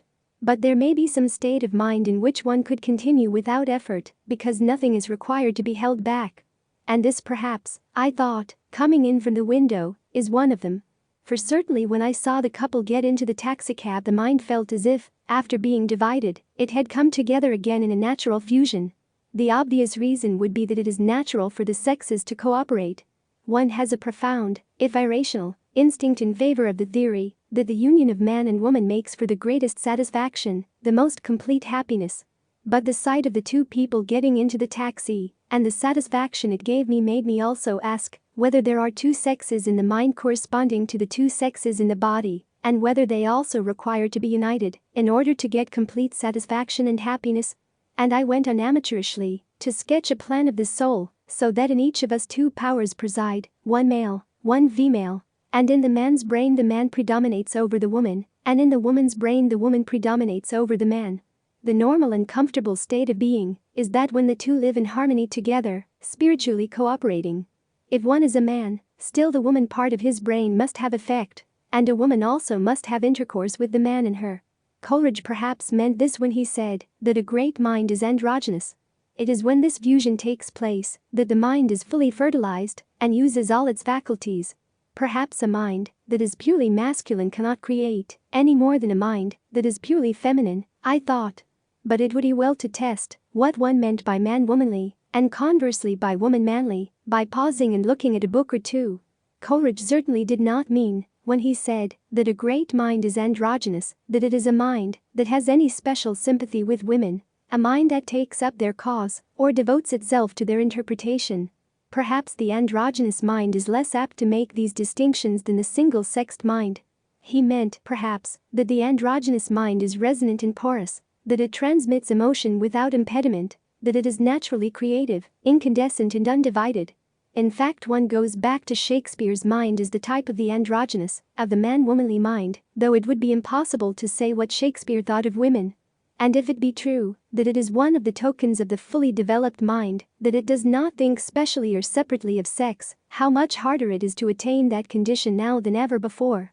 Here I came to the books by living writers, and there paused and wondered if this fact were not at the root of something that had long puzzled me. No age can ever have been as stridently sex-conscious as our own. Those innumerable books by men about women in the British Museum are a proof of it. The suffrage campaign was no doubt to blame. It must have roused in men an extraordinary desire for self-assertion. It must have made them lay an emphasis upon their own sex and its characteristics which they would not have troubled to think about had they not been challenged. And when one is challenged, even by a few women in black bonnets, one retaliates, if one has never been challenged before, rather excessively. That perhaps accounts for some of the characteristics that I remember to have found here, I thought, taking down a new novel by Mr. A, who is in the prime of life and very well thought of, apparently, by the reviewers. I opened it. Indeed, it was delightful to read a man's writing again. It was so direct, so straightforward after the writing of women. It indicated such freedom of mind, such liberty of person, such confidence in himself. One had a sense of physical well-being in the presence of this well-nourished, well-educated, free mind, which had never been thwarted or opposed, but it had full liberty from birth to stretch itself in whatever way it liked. All this was admirable. But after reading a chapter or two a shadow seemed to lie across the page. It was a straight dark bar, a shadow shaped something like the letter I. One began dodging this way and that to catch a glimpse of the landscape behind it. Whether that was indeed a tree or a woman walking I was not quite sure. Back one was always hailed to the letter I. One began to be tired of I. Not but what this I was a most respectable I, honest and logical, as hard as a nut, and polished for centuries by good teaching and good feeding. I respect and admire that I from the bottom of my heart. But here I turned a page or two, looking for something or other. The worst of it is that in the shadow of the letter I all is shapeless as mist. Is that a tree? No, it is a woman. But she has not a bone in her body, I thought, watching Phoebe, for that was her name, coming across the beach. Then Alan got up and the shadow of Alan at once obliterated Phoebe. For Alan had views and Phoebe was quenched in the flood of his views. And then Alan, I thought, has passions, and here I turned page after page very fast, feeling that the crisis was approaching, and so it was. It took place on the beach under the sun. It was done very openly. It was done very vigorously. Nothing could have been more indecent. But I had said but too often. One cannot go on saying but. One must finish the sentence somehow, I rebuked myself. Shall I finish it? But I am bored. But why was I bored? Partly because of the dominance of the letter I and the aridity, which, like the giant beech tree, it casts within its shade. Nothing will grow there. And partly for some more obscure reason. There seemed to be some obstacle, some impediment in Mr. A's mind which blocked the fountain of creative energy and shored it within narrow limits. And remembering the lunch party at Oxbridge, and the cigarette ash and the Manx cat and Tennyson and Christina Rossetti all in a bunch, it seemed possible that the impediment lay there. As he no longer hums under his breath, there has fallen a splendid tear from the passion flower at the gate when Phoebe crosses the beach, and she no longer replies, "My heart is like a singing bird whose nest is in a watered shoot." When Alan approaches, what can he do? Being honest as the day and logical as the sun, there is only one thing he can do. And that he does, to do him justice, over and over, I said, turning the pages, and over again. And that, I added, aware of the awful nature of the confession, seems somehow dull. Shakespeare's indecency uproots 1,000 other things in one's mind, and is far from being dull. But Shakespeare does it for pleasure. Mr. A, as the nurses say, does it on purpose. He does it in protest. He is protesting against the equality of the other sex by asserting his own superiority. He is therefore impeded and inhibited and self-conscious as Shakespeare might have been if he too had known Miss Clow and Miss Davies. Doubtless Elizabethan literature would have been very different from what it is if the women's movement had begun in the 16th century and not in the 19th. What, then, it amounts to, if this theory of the two sides of the mind holds good, is that virility has now become self-conscious men, that is to say, are now riding only with the male side of their brains. It is a mistake for a woman to read them, for she will inevitably look for something that she will not find. It is the power of suggestion that one most misses, I thought, taking Mr. B the critic in my hand and reading, very carefully and very dutifully, his remarks upon the art of poetry. Very able they were, acute and full of learning, but the trouble was that his feelings no longer communicated, his mind seemed separated into different chambers, not a sound carried from one to the other. Thus, when one takes a sentence of Mr. B into the mind it falls plump to the ground dead, but when one takes a sentence of Coleridge into the mind, it explodes and gives birth to all kinds of other ideas, and that is the only sort of writing of which one can say that it has the secret of perpetual life. But whatever the reason may be, it is a fact that one must deplore. For it means, here I had come to rows of books by Mr. Galsworthy and Mr. Kipling, that some of the finest works of our greatest living writers fall upon deaf ears. Do what she will, a woman cannot find in them that fountain of perpetual life which the critics assure her is there.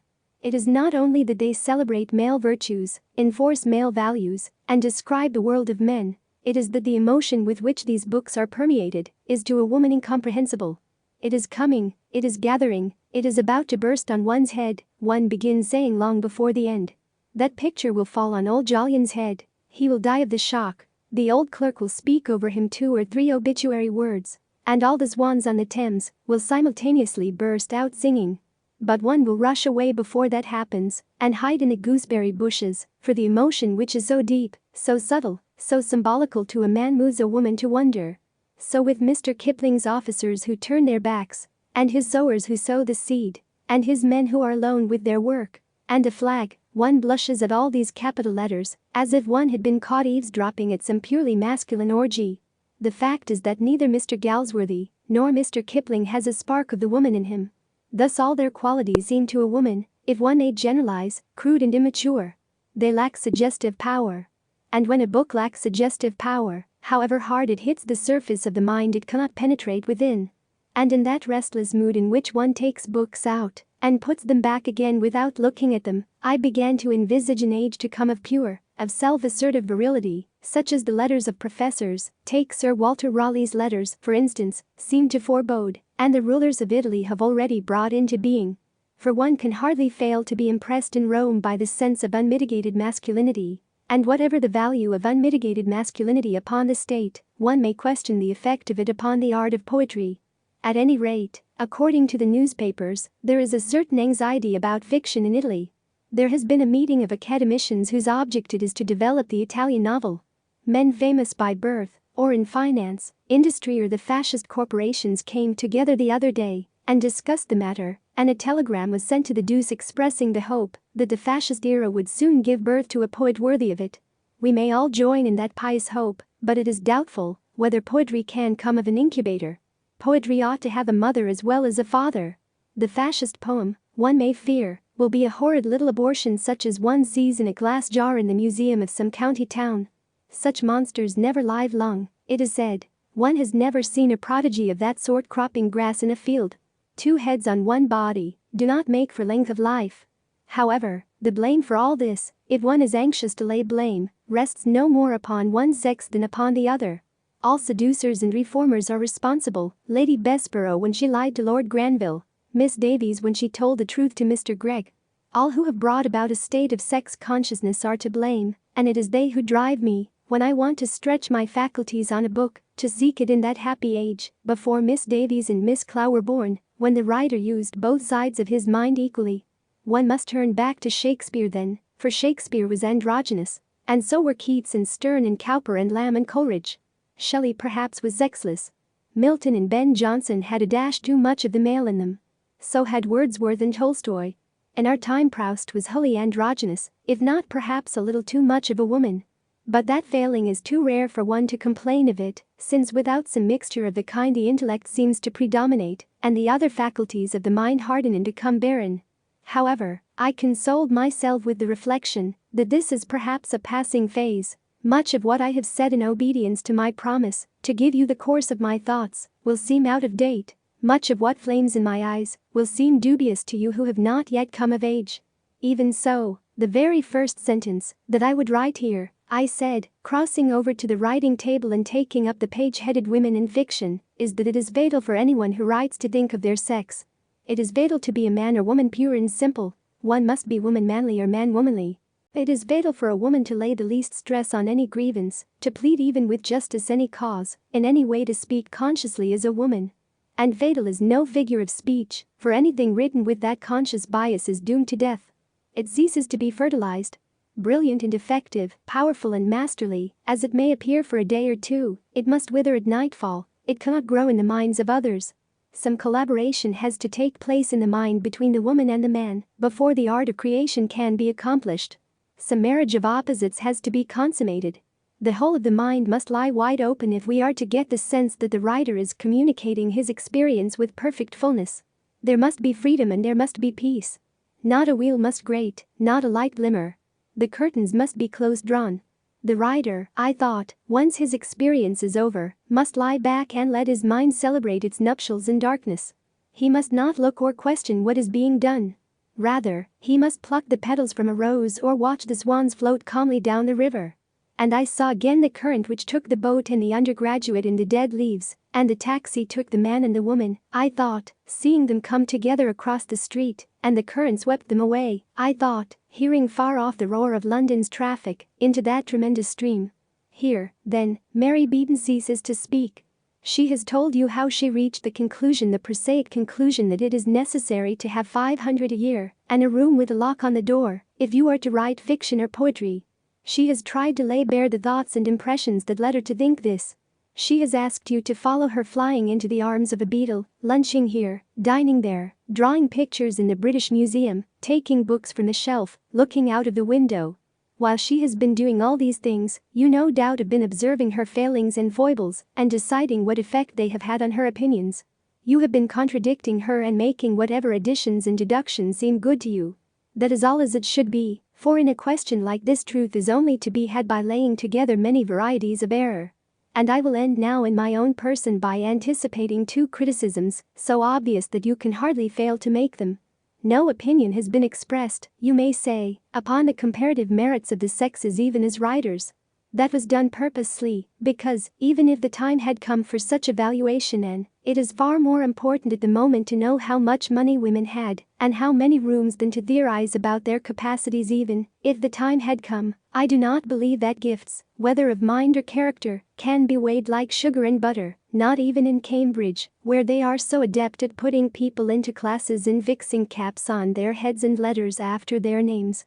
I do not believe that even the table of precedency which you will find in Whitaker's Almanac represents a final order of values, or that there is any sound reason to suppose that a commander of the Bath will ultimately walk into dinner behind a master in lunacy. All this pitting of sex against sex, of quality against quality, all this claiming of superiority and imputing of inferiority, belong to the private school stage of human existence where there are sides, and it is necessary for one side to beat another side, and of the utmost importance to walk up to a platform and receive from the hands of the headmaster himself a highly ornamental pot. As people mature they cease to believe in sides or in headmasters or in highly ornamental pots. At any rate, where books are concerned, it is notoriously difficult to fix labels of merit in such a way that they do not come off. Are not reviews of current literature a perpetual illustration of the difficulty of judgment? This great book, this worthless book, the same book is called by both names. Praise and blame alike mean nothing. No, delightful as the pastime of measuring may be, it is the most futile of all occupations, and to submit to the decrees of the measurers, the most servile of attitudes. So long as you write what you wish to write, that is all that matters, and whether it matters for ages or only for hours, nobody can say. But to sacrifice a hair of the head of your vision, a shade of its color, in deference to some headmaster with a silver pot in his hand or to some professor with a measuring rod up his sleeve, is the most abject treachery, and the sacrifice of wealth and chastity, which used to be said to be the greatest of human disasters, a mere flea bite in comparison. Next, I think that you may object that in all this I have made too much of the importance of material things. Even allowing a generous margin for symbolism, that 500 a year stands for the power to contemplate, that a lock on the door means the power to think for oneself, still you may say that the mind should rise above such things, and that great poets have often been poor men. Let me then quote to you the words of your own professor of literature, who knows better than I do what goes to the making of a poet. Sir Arthur Quiller Couch writes, "What are the great poetical names of the last 100 years or so? Coleridge, Wordsworth, Byron, Shelley, Landor, Keats, Tennyson, Browning, Arnold, Morris, Rossetti, Swinburne. We may stop there. Of these, all but Keats, Browning, Rossetti were university men, and of these three, Keats, who died young, cut off in his prime, was the only one not fairly well-to-do. It may seem a brutal thing to say, and it is a sad thing to say. But, as a matter of hard fact, the theory that poetical genius bloweth where it listeth, and equally in poor and rich, holds little truth. As a matter of hard fact, 9 out of those 12 were university men. Which means that somehow or other they procured the means to get the best education England can give. As a matter of hard fact, of the remaining 3 you know that Browning was well-to-do, and I challenge you that, if he had not been well-to-do, he would no more have attained to write Saul or The Ring and the Book than Ruskin would have attained to writing Modern Painters if his father had not dealt prosperously in business. Rossetti had a small private income, and, moreover, he painted. There remains but Keats, whom Atropos slew young, as she slew John Clare in a madhouse, and James Thomson by the laudanum he took to drug disappointment. These are dreadful facts, but let us face them. It is, however, dishonoring to us as a nation certain that, by some fault in our commonwealth, the poor poet is not in these days, nor has had for 200 years, a dog's chance. Believe me, and I have spent a great part of 10 years in watching some 320 elementary schools. We may prate of democracy, but actually, a poor child in England has little more hope than had the son of an Athenian slave to be emancipated into that intellectual freedom, of which great writings are born. Nobody could put the point more plainly. The poor poet is not in these days, nor has had for 200 years, a dog's chance. A poor child in England has little more hope than had the son of an Athenian slave to be emancipated into that intellectual freedom, of which great writings are born. That is it. Intellectual freedom depends upon material things. Poetry depends upon intellectual freedom. And women have always been poor, not for 200 years merely, but from the beginning of time. Women have had less intellectual freedom than the sons of Athenian slaves. Women, then, have not had a dog's chance of writing poetry. That is why I have laid so much stress on money and a room of one's own. However, thanks to the toils of those obscure women in the past, of whom I wish we knew more, thanks, curiously enough, to 2 wars, the Crimean which let Florence Nightingale out of her drawing room, and the European War which opened the doors to the average woman some 60 years later, these evils are in the way to be bettered. Otherwise you would not be here tonight, and your chance of earning £500 a year, precarious as I am afraid that it still is, would be minute in the extreme. Still, you may object, why do you attach so much importance to this writing of books by women, when, according to you, it requires so much effort, leads perhaps to the murder of one's aunts, will make one almost certainly late for luncheon, and may bring one into very grave disputes with certain very good fellows? My motives, let me admit, are partly selfish.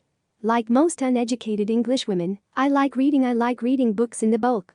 Lately my diet has become a trifle monotonous. History is too much about wars, biography too much about great men. Poetry has shown, I think, a tendency to sterility, and fiction, but I have sufficiently exposed my disabilities as a critic of modern fiction, and will say no more about it.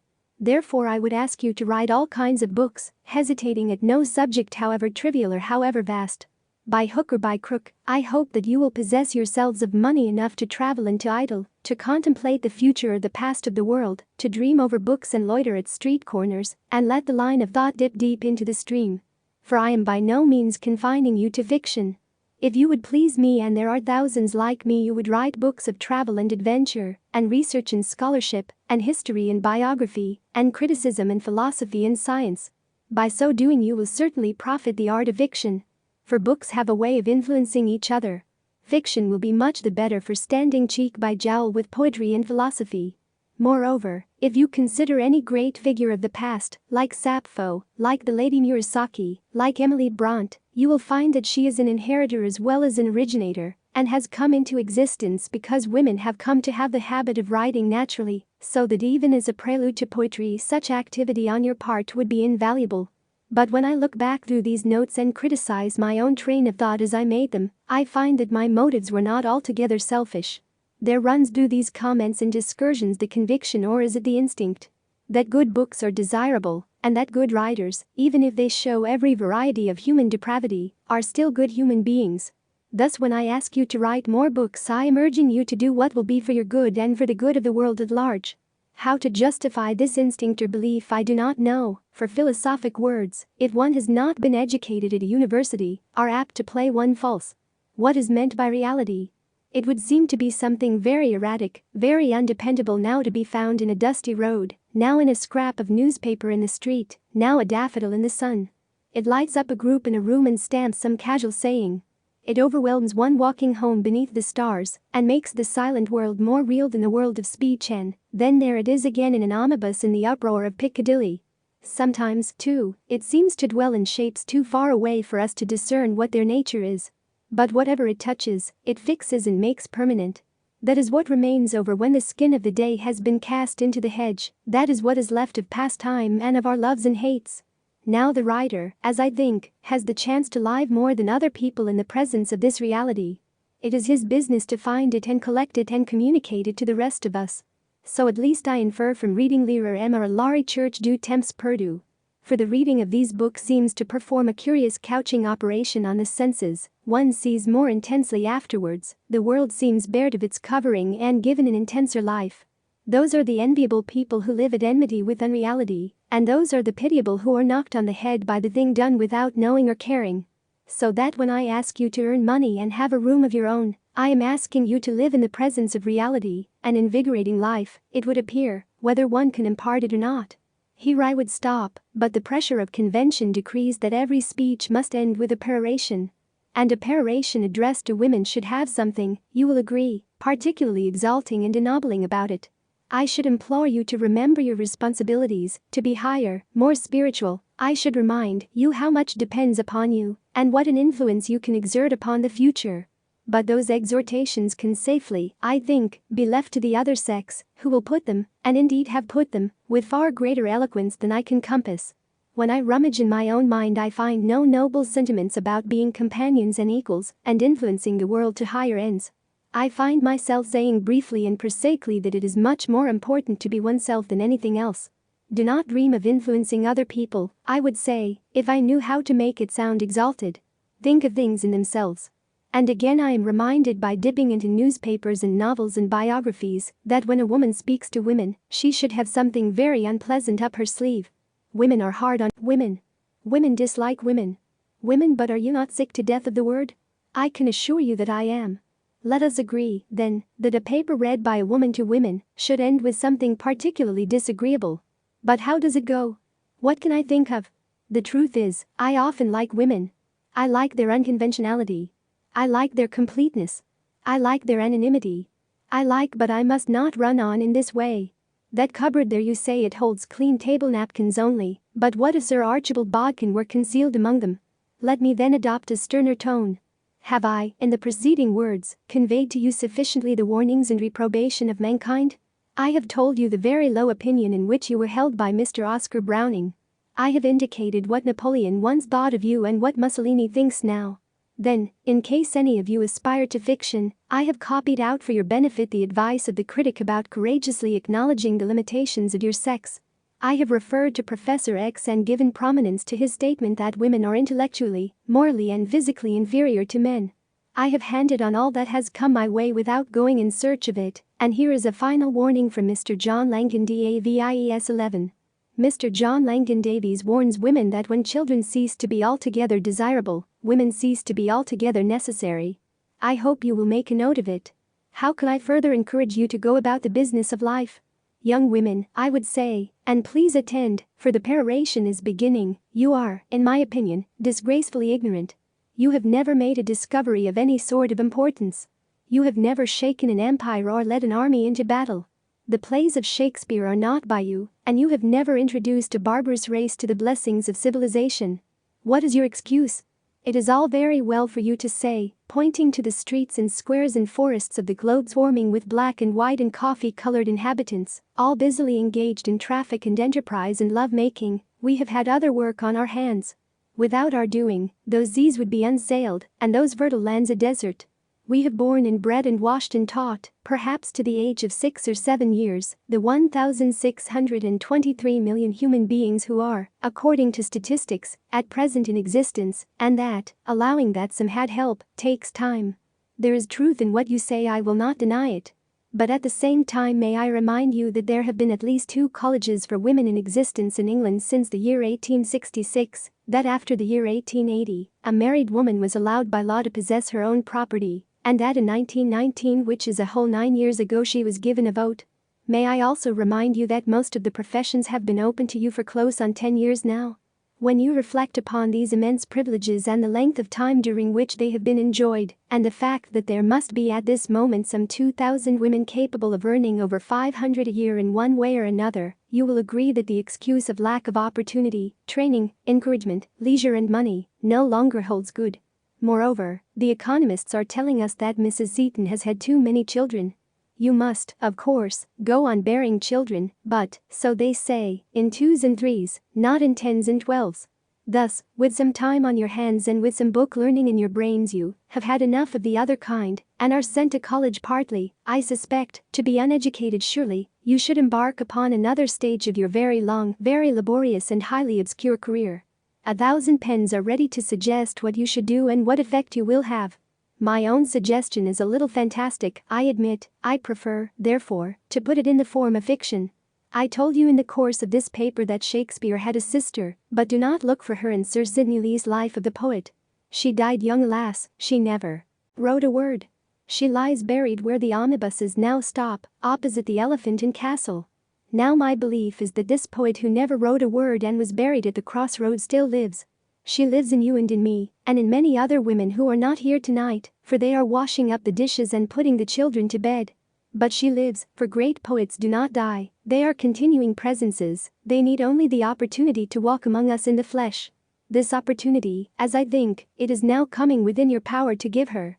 For my belief is that if we live another century or so, I am talking of the common life which is the real life, and not of the little separate lives which we live as individuals and have 500 a year each of us and rooms of our own. If we have the habit of freedom and the courage to write exactly what we think, if we escape a little from the common sitting room and see human beings not always in their relation to each other, but in relation to reality, and the sky too, and the trees or whatever it may be in themselves, if we look past Milton's bogey, for no human being should shut out the view, if we face the fact, for it is a fact, that there is no arm to cling to, but that we go alone, and that our relation is to the world of reality, and not only to the world of men and women, then the opportunity will come, and the dead poet who was Shakespeare's sister will put on the body which she has so often laid down. Drawing her life from the lives of the unknown who were her forerunners, as her brother did before her, she will be born. As for her coming, without that preparation, without that effort on our part, without that determination that when she is born again she shall find it possible to live and write her poetry, that we cannot expect, for that would be impossible. But I maintain that she would come if we worked for her, and that so to work, even in poverty and obscurity, is worthwhile.